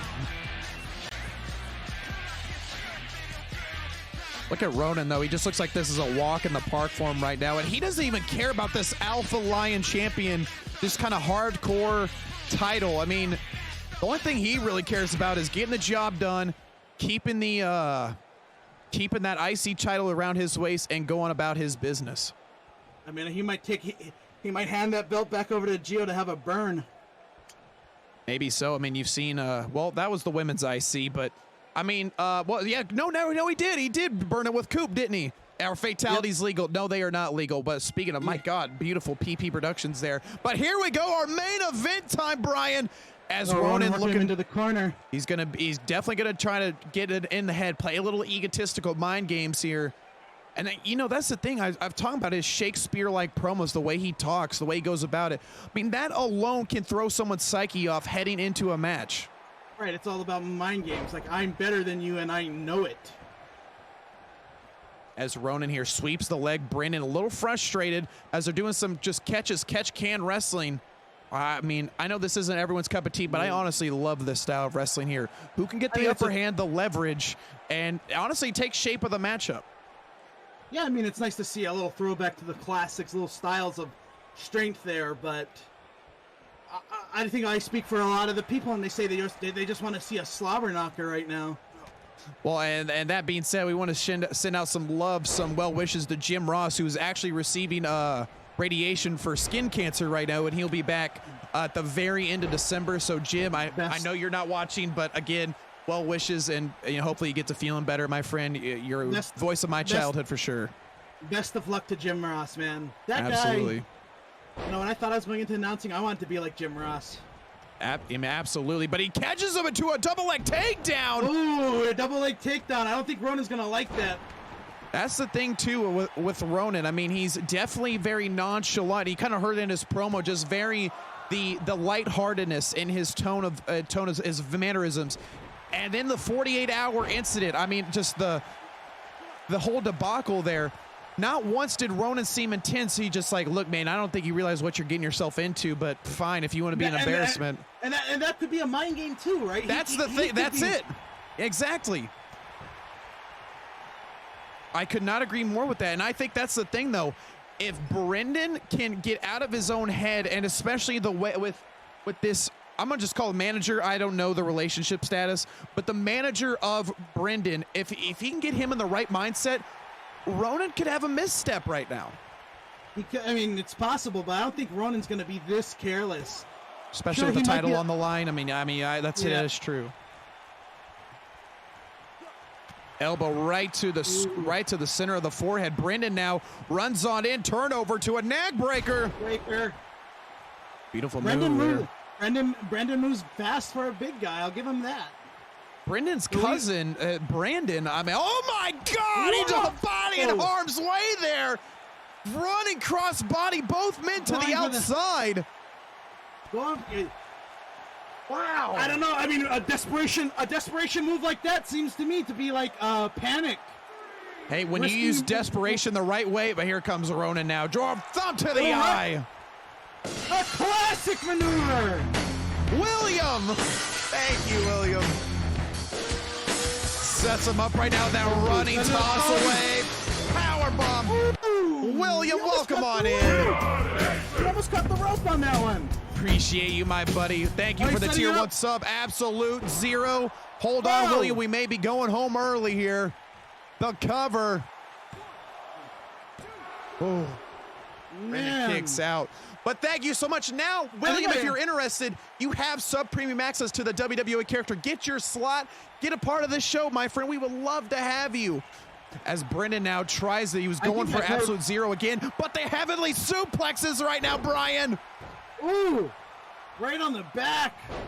And again. And your shoulder blades are clamped together with the grasp of Brenden here. This could be a bad situation as Brenden looking to make an upset and become the first time in his career IC champion. One, is it happening now? Ooh, that was close. I think I heard Sub-Zero say right when he dropped that absolute zero, because I think we have Suku in the audience with us. I think you said this one's for you, Mooney. Sets him up. Well, we have not seen Suku, and if he is, his whereabouts may be unknown. But Emerald Fusion with the do! You are more than welcome to character. Just join the Discord. Make sure you get the character request sheet section of Discord. Put in your dream star, and we will get you in there as soon as possible. You just got to be here for 3 shows, my friend. Be here for Tuesday, Wednesday. Look like Brendan's pumping up. Brenden, man, Ronin is on the defensive. I'm shocked this is still going, but he catches the leg. Takes a minute right now. Single leg Boston Crab. He's got it locked in, but Brendan's not going to get shrugged. He fights back, and now look at Ronin. Great in-ring presence, rolls out. Take a breather, bud. My God, what is Brenden doing again? Brenden! Oh! Careless. That was Ouchtown population, bro. You cannot make these missteps, Brian, when the title is on the line like that. I mean, oh my God! Big boot to the side of the head. That was an unnecessary risk. Now Ronin's on the offensive, and he didn't have to do much. Sets him up right now. Ronin's going to go for that power bomb a second time, and just watch the torque. He may throw him outside the ring, Brian. My God! Oh, we would have seen a murder. Oh my God. I mean, adding insult to injury with a stomp right to the one count. Oh, What the hell? Brenden. Oh, Brenden might setting up for another one. Absolute Zero, round number 2. Fighting back. Brendan's got heart. Emerald Fusion, Brian. The cover. The toe. Holy smoke. We almost ran you. Oh my God, Brenden, you gotta keep putting the work in, buddy. You can't stop now. And this is that. If he loses tonight, it's because of that. It's because of he's got to keep going. Yeah, he's got to keep going. Look at this. He's getting frustrated. You have to keep going, Brenden. Title is on the line now. Takes a moment to compose himself. And did you hear that Brenden actually relinquished the title because he even admitted it's a fake title himself? So he wants that seems the alpha line is just kind of an extra steak on the grill, because the main thing they're wanting is the prime rib, that IC championship. Ronin getting back up. Come on. Ronin signals to the nation, but Nashville is definitely indifferent with the IC champion. Throwing him to the corner. Now Ronin gets countered out of it. Moonsaults off the top turnbuckle. What athleticism. Look at the speed he's just showing right here. Running clothesline. He just takes right off his own feet. When Ronin's in the air, he's the most dangerous, but he's still a force on the ground, too. This Kinshasa right here. This running knee right to the temple. Boom. Boom. Lights may be out for Brenden here. Oh, my God, he's not done. He said he was going to pull him apart in front of the nation, and he's not done yet. It's a costly misstep. Brenden counters. Oh, but Ronin sidestep to the middle rope here. And now just trying to choke the life out of him. Ronin needs to figure it together. Yeah, he's got to figure it out right now. He's a little exhausted. I don't think he was expecting this, Brian. The resiliency of Brenden here, but Absolute Zero a second time may be the final nail in the coffin. Ronin hooks the leg here, the cover, the 2. Ronin, and still and new.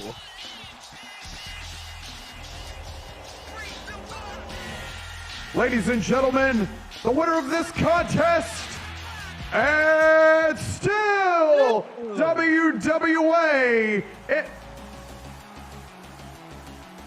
Oh boy! Whoa! Brian. Yeah, I hear it. Is he here? That's one song here. That's not Ronin. No, that's Suku. Is he here? Do we get to see the moon god? Brian, I don't know if we're going to see it. That's all we got the time for today, my friend. If anything happens, we'll play it back. Nation, we got to go to Breakout. Good night, everybody. Where is Suku?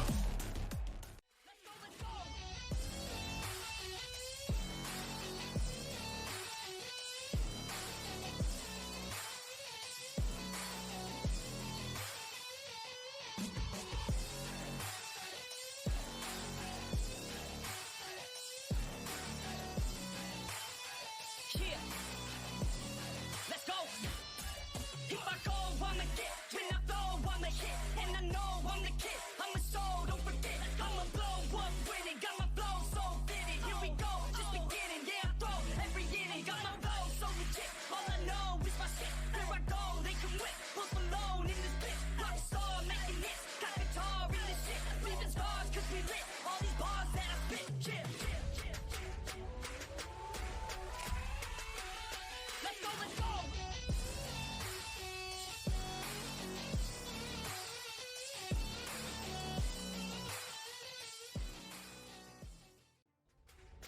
WWA Nation! Welcome everyone, boys and girls, children of all ages.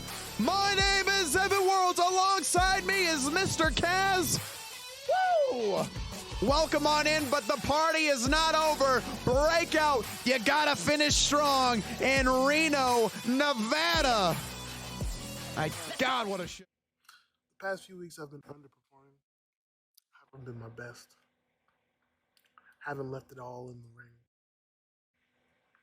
But I promise you, I'm not done yet. Ronin got the best of me. I may have lost in the tournament. But this is a marathon, baby. And I'm going to make it. I'm going to make it to the finish line. So watch your back. It's been all nice, fun and games when I was on top.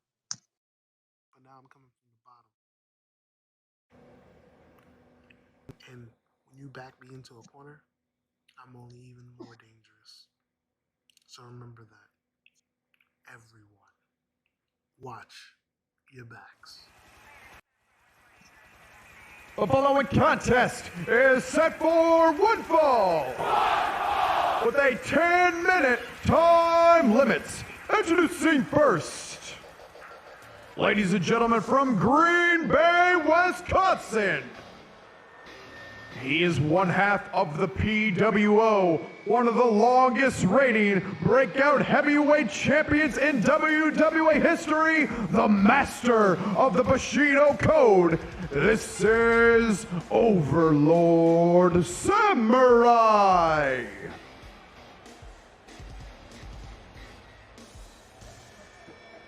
You're going against the jack of all trades, him being SHWAMM. What does it have to take, Kaz, to take on this just best of the best type of performer? I mean, when it comes to Overlord Samurai, he's been a world heavyweight champion before. He's looking to do it again, and there's no real clear-cut way to take him down. We've seen very few people do it in the past, but the ones that do tend to be a little bit speedier than him and just as strong. And his opponent, ladies and gentlemen, he is one of the newcomers of the WWA. He is a former WWA Intercontinental Champion. This is SHWAMM It Up! When I talk about future of the WWA, I see a painting, Kaz, and I see a man holding the flag of the WWA, and that is SHWAMM. When, the talk of the four pillars has been going around a lot, and SHWAMM is definitely one of those absolutely newcomers who is just holding up the WWA as it comes into a new era. In many ways, I mean, if you want to go down that rabbit hole, maybe not in terms of the moveset, but in terms of the popularity and the overnight sensation, SHWAMM reminds me of Darby Allin, the success that almost came out of nowhere, and people have just gravitated toward this guy. I mean, it helps when you have something very catchy to say when they come out, such as SHWAMM! I mean, you take one thing, and literally his name, I'll take credit for that. I'll take absolute credit for that. Yeah. I'll take 10% of your paycheck from now on, SHWAMM. Maybe merch sales too. But here we go, 10 minutes on the clock. With 10 minutes right now, I almost said SHWAMM. 10 minutes right now, Kaz. What do they have to do other than literally just go 100 miles an hour for the 10 minutes? SHWAMM's got to get Overlord off of his feet, but Overlord has to keep SHWAMM grounded. He's so strong, he being Overlord. He's just so strong, and he's so quick. He literally, the jack of all trades is not a gimmick. It's a legit thing that his speed, resiliency, strength, dexterity, I mean, everything. He's got it all. And he's going to finish it. He's going to go for the X-Plex. He's going to end it in 30 seconds, a little longer. Oh, my God. The injury can play a huge problem here. We're going to win. Oh. The injury is clear day is playing a factor right now, Kaz. Look what just happened. Oh, jeez, and just stomping on him with both feet, all of his weight. Beautiful pop-up to a Hurricane Rana right now. Excellent counter by SHWAMM, but obviously the injury is almost like a target on him. He's got to be careful the longer this match goes on. Now SHWAMM's looking to do this. Oh, geez. Leap out DDT here. Now he's going to try and go for a cover. Hey, you going to do a finisher? I'll do one too, but a rope break breaks it up now. Right there to the injured ribs. Elbow hit clean. Overlord with a running Hurricane Rana. Man, it's hard to pick. You might as well flip a coin if you're going to bet here. But if I was SHWAMM right now, I would really just be trying to stay away from these kicks to the abdomen. Very much so. I mean, the injury will be in play here, especially against a guy like Overlord Samurai, who, you know, the X-Plex is his main finisher. That's what, you know, all of your weight coming down on your spine and your midsection. He literally lets you go in the middle of a suplex. I mean, it's insane. And then not to mention his Samurai ending, that flip over DDT from the corner, that running position. And that's his that's SHWAMM's, that's SIU. I mean, this is really the true battle of the finisher right now, but neither man has pulled the trigger on it. Yeah, and they both seem to be evenly matched. It has been back and forth this whole time. Overlord, oh my, I told you to protect the abdomen, and he did just that. Double knees, almost saved his own career. TKO! But SHWAMM is not going for the SIU. He's going for this layout DDT for the second consecutive time, trying to put Overlord away. He might just do it here, Kaz. Perhaps he thinks it's the best way to go. It might be the 2 count. Oh, get frustrated, They want SHWAMM. to end this match early. Running swanton there, but his back caught the face. My God. Seems like he may have caught his mask. I think he did. But that whole lower back rib cage area is severely bruised from the hands of Justin Moore last week. My God, elbow, oh Jesus. But man, that was ugly though. Overlord just caught the ropes on the way down. Could it worse? Oh my God, what a counter, Kaz. Whoa. Overlord now, Tiger Bomb. Plants him. Tiger Bomb now. They're really trying to get it over, like we said, Kaz. They're really trying to end this early and quick for whatever reason. I mean, maybe they don't want to be in Reno. Perhaps that, or perhaps they know that each other is a big threat. And here comes Overlord Samurai indeed! Boom! Oh, the man that created it, the man still holds it. The cover, SHWAMM is down. Oh my God, he kicked out again, Kaz. What is SHWAMM capable of? Jesus. No quit as he's still trying to fight back to a dropkick. Takes down Overlord Samurai, and SHWAMM is screaming to the fans for support in Reno, Nevada. We're coming up at the 5-minute mark, halfway to go right now, and both men, it's honestly just kind of still, like I said, a coin flip. It can go either way, Kaz. These two could probably fight all night long if we gave them the opportunity to. You're absolutely right. Super kick, nobody home though. Overlord catches it. Overlord Samurai now sets him up to a power bomb. And again, the longer this match goes, the more shots to the abdomen or the lower back. This is going to be a critical deficit for SHWAMM. Overlord's being real smart, continuing with these slams that just target the back and midsection. God, just 3 clotheslines back to back. SHWAMM's back to a corner right now, just trying to catch a moment to breathe. So Overlord took a little too much time there, Kaz.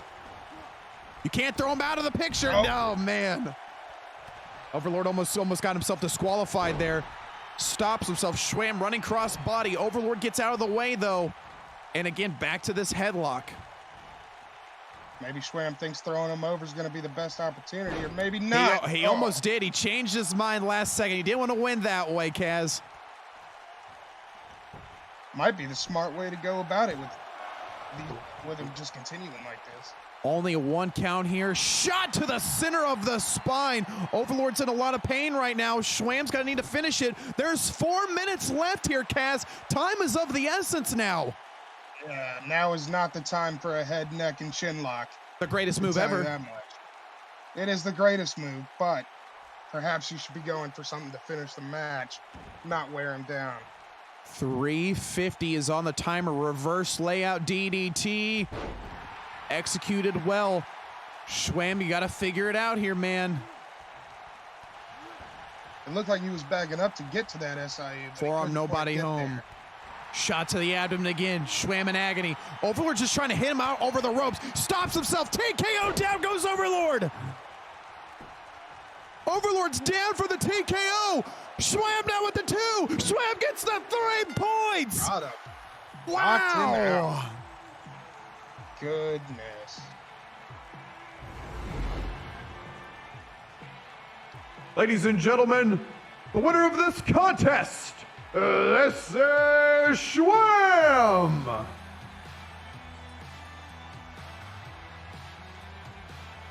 These two just hit each other with everything that they could right out of the gate. You saw at the end, though, Kaz, Overlord was trying to knock him away with forearm shots to make SHWAMM go over the top rope. SHWAMM caught him running with that TKO, and that was honestly perfect timing. Very much so. Got him right there with the TKO, and I guess he just hit him in the perfect spot to knock him out. There was a small window there. He caught him with 3 consecutive elbows with the forearm, and SHWAMM is up 3 points. If Justin Moore loses in the coming days, they will be tied for first place and will have to be a tiebreaker. SHWAMM, if you're listening, best of luck, buddy. The following contest is set for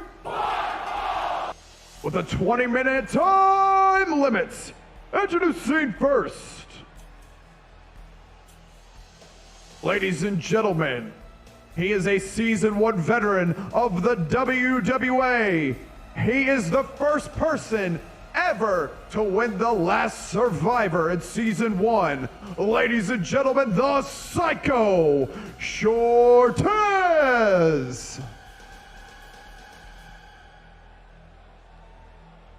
And Kaz, to you as well as all the newcomers here in the WWA that are just sitting at home in their chairs watching this, the last Survivor is kind of like the Royal Rumble with a twist. There is 30 men on one, 30 men on another. The winner of those 2 Rumbles will have to compete one-on-one, and that winner of the one-on-one actually goes to WorldZY Mania. So it's literally all or nothing heading into this pay-per-view, and Shortez was the one to survive it all. Do we remember which number Shortez was coming into that? Shortez, I believe, was 14 or 15, Kaz. And then Garthy was 30. And his opponent, from Queens, New York, one of the longest reigning WWA Intercontinental Champions, and he is the leader of the family. This is Giovanni Romano. I can see why nobody likes this guy. He looks like a douche. He's a character. Love him or hate him, though, he moves merchandise. He sells out pay-per-views. He backs up his talk.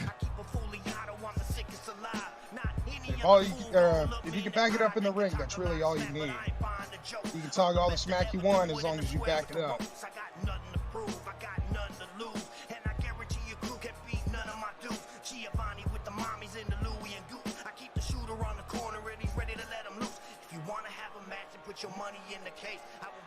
The song was in the weight room at the Callis Palace yesterday or Friday. This is a good workout song. Did you see him just nonchalant? Yeah, thank you. Get off the ropes here, Gio. Jesus Christ. But there he goes. Rolls with the legs to take out the Psycho. Smart strategy here. Giovanni is definitely, he's been around for quite some time. He knows how to take on larger opponents, Kaz. I mean, from my understanding, he's been in the ring with Coop before, one of his teammates, in a few matches, if I'm not mistaken, and as well as a knockout-only match with Spesh. He's taken on big guys before. He's not afraid to do it. But Shortez, man, it's someone kind of, he's like low-key gamer, only a notch above. Low-key gamer Shortez, apologies. Shortez is a man that will come in, gets the job done, and he doesn't care about wins or losses. As long as you are hurt, you walk out with an injury. That is Shortez's mission every single matchup. It really feels like Shortez could be a one-man cabal if he really wanted to. All he wants to do is hurt. Giovanni with the moonsault. My God, he tried that just like a week or two back. Good Lord. The Queen Supreme, man, he's really just been working on his moveset lately. Wow, now he's going to go for the cover to the Psycho. Only a 1 count, though. It's a tall task. Giovanni's almost reputation on the line here. He calling his shot like Babe Ruth, saying that, hey, I'm going to be the man that not only survives 30 other guys, I'll be the one to defeat the other winner to book my ticket to WorldZY Mania. That is a very bold statement from this loudmouth prick in Giovanni Romano. I mean, from the years that we've seen Gio, he's always gone on a point of saying, you know, he wanted to prove himself to the WWA, and I think he's past that at this point. He's just ready to win and talk smack. It's all about his personal goals now. I mean, there's stuff that he hasn't accomplished here in the WWA, and you know, one of those accolades is winning the Last Survivor. He debuted, like he said, last year. That's where he started. 1 year to the day, winning the Last Survivor. That's a big deal. No doubt, especially, you know, Jesus the Last Christ, Survivor pay-per-view is look at this, what 2 makes heel kicks champion. right to the turnbuckle. Shortez just getting taken down. My God. And look at him shit-talking the crowd. Referee now slow to the count, but only got a 1 there. Hand right it's down. It's going to take a lot of work to get this big man down.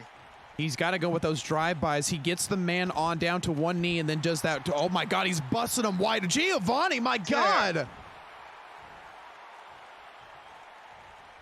Bloodied the man under the mask. Now he's just got to end There's the drive-by. Yeah. There is the real CEO. Found out what happened to Jolly the Elf, and I'm now being told on. The cover here. 1, 2. Giovanni cannot put him away, but he's also got the Queen's Gambit, Kaz, and I think that's what he's going for right now.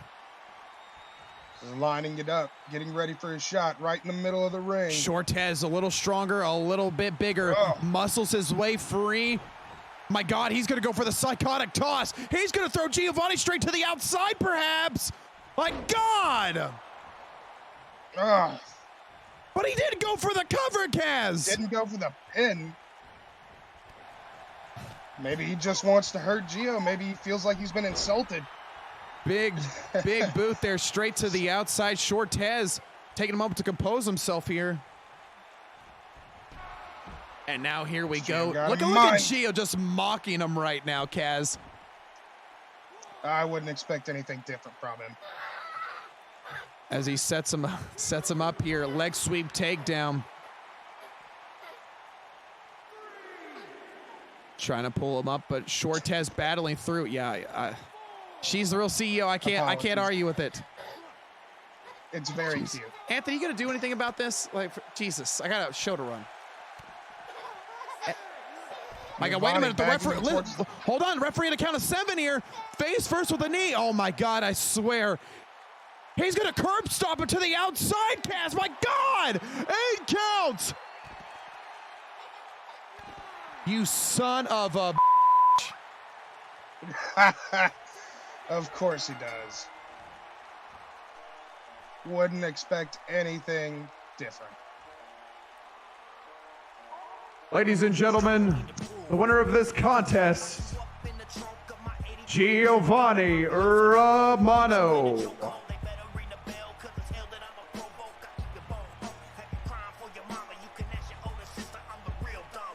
All right.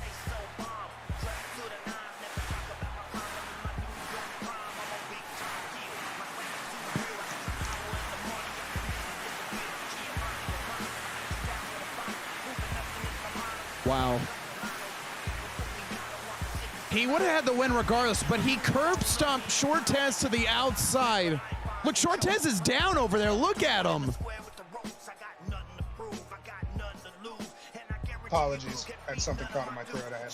Oh, trust me, that's just Giovanni's arrogance. Makes you sick. It does. It really does. Shortez is just getting up from that kick. Yeah. The following contest is set for one fall with a 15-minute time limit. Introducing first, ladies and gentlemen, she is the queen of the curb stomp. This is Kaiju. Look at the swagger of Kaiju. She makes her slow descent into the ring. When you stop caring about what's going on around you, when you stop caring about the fans, you only have one thing on your mind. That's winning. And that's the thing, too. Honestly, it seemed to have blossomed when she was almost wanting to form a team, a student-teacher relationship with the Storm, Nina Rose. And when that was stripped away from her due to the trade deadline day, this is what Kaiju has turned into.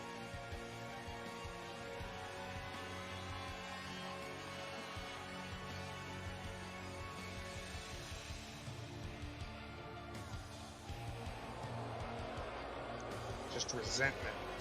Absolutely. And the booze raining from the WWA universe as she gets ready for her matchup.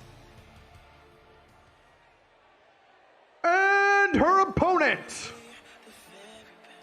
ladies and gentlemen, she was the overall rising star of the year of season 2, represented by the Rogues.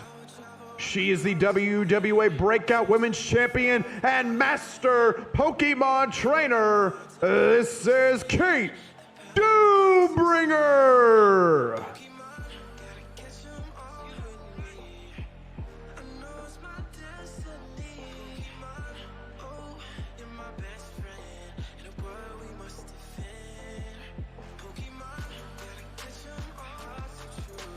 Kate Doombringer's got all the confidence in the world now that she's had the Breakout Women's Championship, but it's all about defending it, Kaz, and she climbed the mountain, but Kate Doombringer definitely can get emotionally invested to whether it's people, things.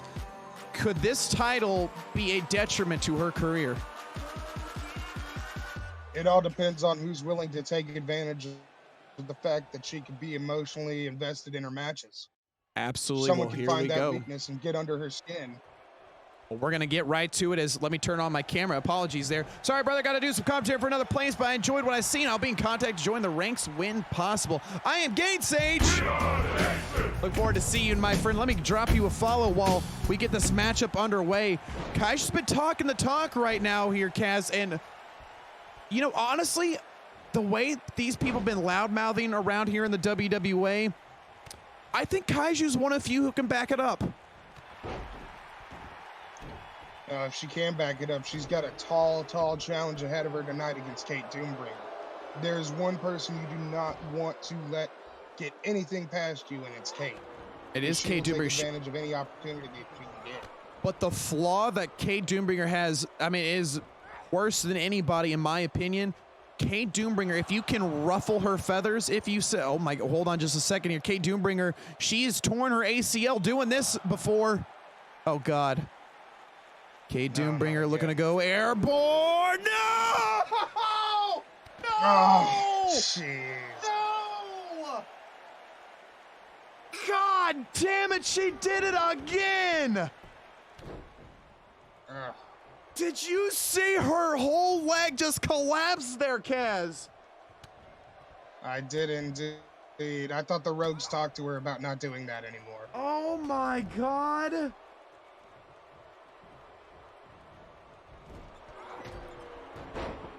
She seems to be running on it just fine. That's... See how it could... Oh, and a spear! My God, this is hard to take in right now. Apparently there's not really perfect counseling here, or nobody listens to anybody in the Rogues, which is a huge problem when you're a team. Because kind of like what Suku said, they said the same thing to him, and now look at him, cervical fracture, Kaz. Is there something in the Rogues? There's a miscommunication. I don't know. A lot of the Rogues like to take it to the limit and do everything that they can possible, and it just gets them in the way of injuries. I mean, that's the thing, If you too. look at other teams, God. if you look at other teams and stables within there, a lot of them don't take as many risks. Maybe at most the Lucha Renegades or Kings of the Sky. Yeah. But it seems like overall the Rogues take the most risks, and it does reap rewards, but sometimes it'll take everything away. And that's the thing. I don't know. I feel like you should just leave that stuff unless you can do it with your eyes closed and you don't care if it's a Ginger, a Nina Rose. You know you're gonna do it. Like, you know you're gonna connect. You shouldn't even be doing it at all. And that, like, right now, this is what I was trying to say. I don't advise people trying to turn their back on the WWE Nation, because I do, but my God, her throat caught that rope. I do believe in people just trying to get that second chance or getting the nation behind them, because that can help elevate their career. But Kaiju's one of the few that after she said F off to the WWA, she's really built herself up the way that she should have built herself up to begin with. I mean, and it looks like Kaiju's setting something up for Kate. Here it comes. Curb stomp landed. Here it comes. The cover. Oh my God, Kate Doombringer kicked out, but out of that, I'll just sheer will. Because my God, I mean, she fought back from injury once before to gain the title back. No doubt. She went for it again. Thank God Kate Doombringer countered it. Man. I mean, we could, going back to the point about Kaiju, we could say the exact same thing of Queen Nina Rose. The second that she took her mind and energy off of the WWA Nation is when she became a monster in that ring. Kate 1-9. She connects Kate Doombringer here. I mean, I'd be more energetic, but that knee is my main concern right now. Is as the adrenaline wears off, the pain will start to elevate and continuously to increase throughout the duration of this matchup. So Kate Doombringer needs to finish this quick, and she really needs to stay off her feet if that's even possible in a wrestling match. It seemed like she hesitated after that Kate 1-9 to go to the top. Here she goes again. She connects though with the frog splash right now. The cover, 2. Oh, Kaiju kicks out. But just to your point though, she took a little too much time to figure out what she wanted to do there, Kaz. There she is calling out to the nation. That adrenaline's got to be pumping right now. And there it is, going to hit the X Factor on in. She's going to go back to the well again. But look at this. She is slowed down tremendously. She is Ginger on that knee right now here, Kaz.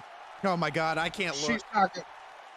She's not gonna go for the Kate one or the Kate go round. She caught her power bomb. Oh, jeez! The back of her head hit the rope. Pushed her into the ropes. Kaiju's like, what the hell? But now she's gonna go for this knockout shot here. Kaiju's getting fired up right now. Meanwhile, Reno, Nevada is loving what they're seeing. Snap power slam connects. Kaiju's got to be quick. She's got to put Kate slip through, away. Kip up, and Zaguri. Look, oh my God. Jesus. This is the champ just getting a beat down right now, Kaz. It's a mix of bad luck and Kaiju wanting it so much. I mean, how do you even come back from that? Because right now, here comes the second curb stomp. If she connects right now, Kate stops it though. Kaiju just try to go back again. Meanwhile, Kate 1-9, is she going to hit it this time? She's got to stop the momentum here. Stop the aggression of Kaiju. Kate 1-9 connects. You just got to go for the cover right now, KDB. Stop! Oh my God! Oh, Jesus. Oh my God, this is going to cost her. She took too much time. The 2! It looks like she was lining her up to get her on the top rope safely, but now I'm not too sure. You cannot second guess yourself in this situation. Oh man, elbow to the knee! Elbow to the knee, Kaiju! Using it to her advantage here. Damn, if she hit the knee brace, that's still gonna be effective. Oh my God. And now the tides have turned and Kaiju, no, I take that back. Kate's starting to battle back with the jawbreaker, Kaz. Sweeps the leg. Oh my God, now she's gonna go with the other knee with the Boston Crab.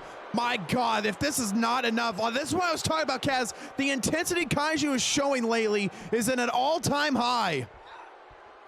I feel like Kaiju made a mistake not going for the other leg for that Boston Crab. My God, did Kaiju Marie just pass out? Oh my, okay. She's standing on her feet. Oh. Playing a little possum perhaps there, but it did not look good. Kaiju rolling out of the way, turns her around, now snatches. There's a German suplex. German. Kate Doombringer's also hit her neck on the ropes a couple of times in this match. I bet that German didn't feel good. Kaiju just picking her apart here, Kaz. I mean, it's like piece by piece. She's got multiple areas to work with. They say third time's the charm. Is Kaiju going to hit it this time? Kate is feels like this wobbly. Match over 10 minutes ago. Curb stomp to the Breakout Women's Champion. Kaz, are we going to see it? Kaiju wins. Wow. Goodness. Ladies and gentlemen, the winner of this contest, this is Kaiju. Honestly, I can't tell what was a harder match to watch.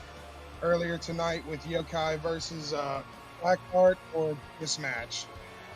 That was ugly. Do we have a replay of Kate going for the go-around off the top? I'm sure Anthony didn't catch it on that one. Honestly, if you weren't paying attention, you would have missed him.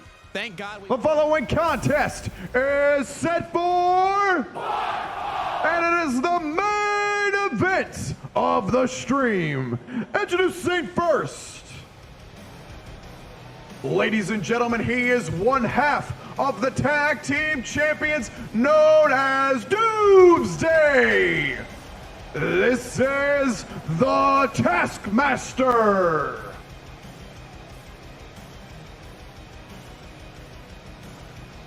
Big fight feel in the air right now, Kaz. What is it going to be? Taskmaster gonna kill the momentum of on Almighty Smooth, or is Nino gonna be able to overcome and go to a round 7?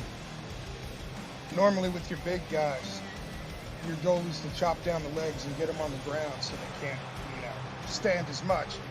But with Taskmaster, he's got that perfect mix of power, speed, and stamina. It's going to be hard for Nino to take him down. And I'm going to say this real quick before Nino gets in. You want to talk about pillars with SHWAMM? Pillar number 2 is this man on your screen right now, the Taskmaster. Very much so.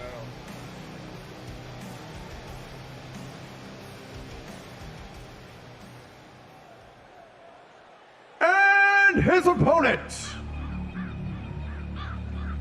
ladies and gentlemen, he is the leader of the Rogues, one of the fastest rising stars in WWA history. He is the longest reigning WWA Intercontinental Champion. Ladies and gentlemen, he is Almighty Smooth. This is Nino.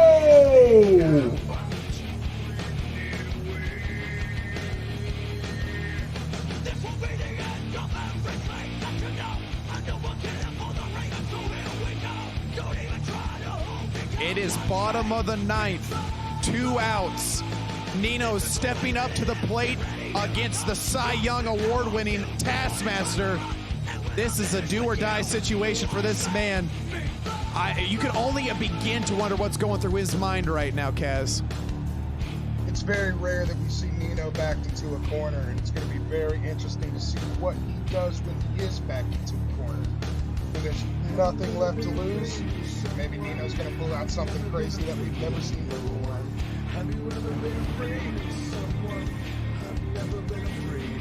Well, Kaz, I'm going to show you something here. The WWA Nation love this guy.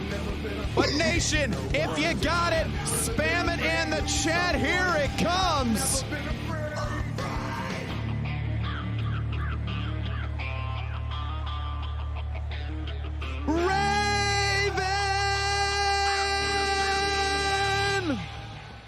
God, that's electrifying. Main event time. Here we go. Gonna start things off, fronts on again, shrugged right off Kaz. Immediately Taskmaster with the counter and starting to muscle over Almighty Smooth. It's like he knew it was coming right out of the gate. Absolutely, Taskmaster has got this scouted. He knows what it takes. People thought it was kind of an upset almost that Unknown defeated Nino. They thought it was gonna be smooth sailing, but Unknown did the job. Can Taskmaster do the same exact thing here tonight? Unknown and Taskmaster have a very similar power structure. The only difference is that Taskmaster has a little bit less strength, but a little bit more stamina. It may honestly be harder to beat Taskmaster than it would be Unknown, as you someone said speedy you like said Nino. stamina. 9:10 on the clock here, Kaz. They've got to go all out here, and even if Nino takes a draw right now, it still would not help him heading into this. Heading into the finals here. This is do or die right now. It's not looking good for Nino here right at the start, as Taskmaster has grounded him and keep staying in control of Nino, controlling where he goes. Taskmaster, although may be out of the title hunt here for the Z block, but you know, you've got a message received loud and clear. Get Nino out of the equation right now. Hell, it doesn't matter if it's a draw. Buy your time. Throw him out of the ring. And he might just do that right now. Nino's got to stop his momentum here. I know it's an impossible task to do, but a Hurricane Rana might just stop him. Sharp elbow to the chest right now. Kaz, this is intense here. But Nino's, that's the thing too. He likes to do springboards. He likes to go to the outside to take it, use the environment. When you take the Crow's wings away, what can he do? We've seen Nino in the past, and he does have a very exceptional ground game, especially when it comes to targeting the head of his opponent. Slaps him across the face! Oh, gee. Jesus Christ. I mean, message loud and clear. This is going to be war between these two. Shoulder tackle now. No doubt. Like I was saying, his flying game is his bread and butter, and it looks like Taskmaster's trying to take it out of him, take out his legs. Smart thinking.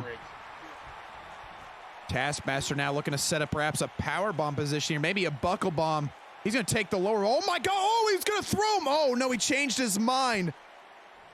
He shouldn't have second guessed himself like that. He should have power bombed him out of the way. Running body splash here. There's no doubt in my mind that even though they aren't currently in a rivalry, Giovanni most likely told Taskmaster to take Nino out of this tournament. Oh, jeez, the 450. Reverse 450, 650. Oh, man, 650 on the clock. Only a 2 count, though. Taskmaster hangs on, and as each second goes, the more pressure is on the shoulders. Nino goes springboard. Oh, my God, almost hyperextended the knee there, Kaz. Saw that too, saw it coming, and saw that one coming as well. Elbow on in, Taskmaster spinebuster. Nobody home except for a DDT. He's gonna drag him away. He's Seems gonna like try. Nino's getting there. What's he doing right now? I thought he was gonna go for a pin. And no, but a spinebuster. Oh, jeez. Nino no selling. He's trying to get back on his feet, or he knows what's on the line. But look at that man. He is exhausted. His back is killing him right now. You know he's not 100% after the beating against the Unknown last week. Rainmaker DDT, Kaz. Now he's going to fly like the late, great Eddie Guerrero. Frog splash connects. Goes for the cover. Nino could do it here. Get the 3 points, kid. I didn't think so. Not yet. Woo! Taskmaster is a fighter. He will never give up. Nino now has got to figure it out, and he's trying to get the momentum here. Jesus, what a sequence this is coming out to be. It seems like Nino's getting frustrated that he can't go as far as he wants. He can't use the aprons like he wants to, but he's able to do what he can inside of that ring. He's got to figure it out. Double leg takedown. And now we are approaching the halfway point here, Kaz. It's been kind of back and forth, really. Tonight's been the night of spine busters, I'll tell you that much. Jesus, well, there's a fall away slam there. The strength, the underlying strength of Taskmaster starting showing a second spine buster tonight. Oh, going for the cover. Gonna eliminate Nino. The 1, 2. Oh. Nino is so damn tough and he's so resilient. That was 2 7/8 here, Kaz.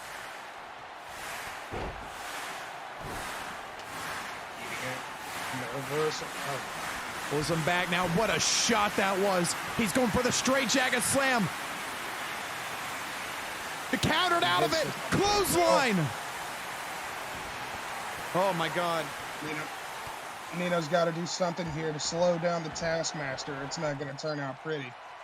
He's now going to go for Crow's Landing here. Is he going to pull it off with 4 minutes on the timer? Crow's Landing. He's got it. Double underhooks. Here comes the roll. Crow's Landing. Go for the cover. Nino. 1, 2, 3. Oh, man. Oh, we're Nino below is 4 shocked. minutes here. Straight jacket slam! I told you! Look how Oh, quick he no. was! Out of left field! The cover! The 2! Oh, these two are Look at not 'em. giving up. 3:35 remains here, Kaz! Time is of the essence! Jawbreaker now, staggering the Taskmaster, backs him up with a clothesline to the turnbuckle. Oh. If Nino doesn't figure this out quick, it may not matter if he pins him or not. Now going to go for the cover again. Is this going to be enough to do it? The 1, the 2. Jesus Christ here, Kaz. I'm looking at the timer rather than the matches here, and I shouldn't, but time is seriously of the essence right now. Nino's pulling Taskmaster to his feet. We saw what happened to Kate Doombringer. Nino, no! Jeez, I almost fell on my seat here. The cover, the 2. That misstep almost cost him. Oh my God, 2:45 remains. He's trying to throw him out. Nino stops himself. Oh my God. Taskmaster's trying to win this. Throw him out of the ring. Do something, kid. 2-minute warning is approaching. Nino slips through the back door here. Kick to the midsection. This beautiful knockout knee. This is what defeated Kirby. The cover. Nino now. 1, 2, 3. What are we watching, Kaz? A main event. That's what we're watching. God damn it. I mean, you said it earlier. Taskmaster seems to be one of those 4 pillars that we were talking about. There is under 2 minutes remaining here right now. And Taskmaster with the counter. Headbutt now. Nino catches it to a jawbreaker. Nino, Rainmaker DDT. 1:45 to go. He's going to go for it here for Eddie Guerrero. Frog splash. 1:35 on the timer. You got to go for the cover. Hit Nino, him. go for the cover. Nino now goes for it. Can he get 3? The 2. Nino. 3 points. And the win.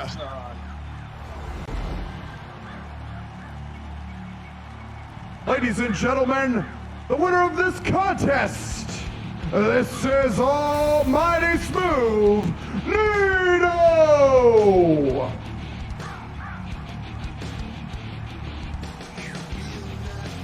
Even with this win, Nino's got a long, long road ahead of him in this tournament. Unbelievable matchup. 5 stars across the board. My name is Evan Worlds. This is Mr. Kaz. That is going to do it today with the WWA. Let's send you back to WorldZY for the outro. What a match, Kaz. What a match. Thank you guys for having me.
Nation. Let me see you get hype. Nah. Let go. Push-ups, sit-ups. You cannot pull up some. You sitting on the bench while I'm out your bitch 320 and ill.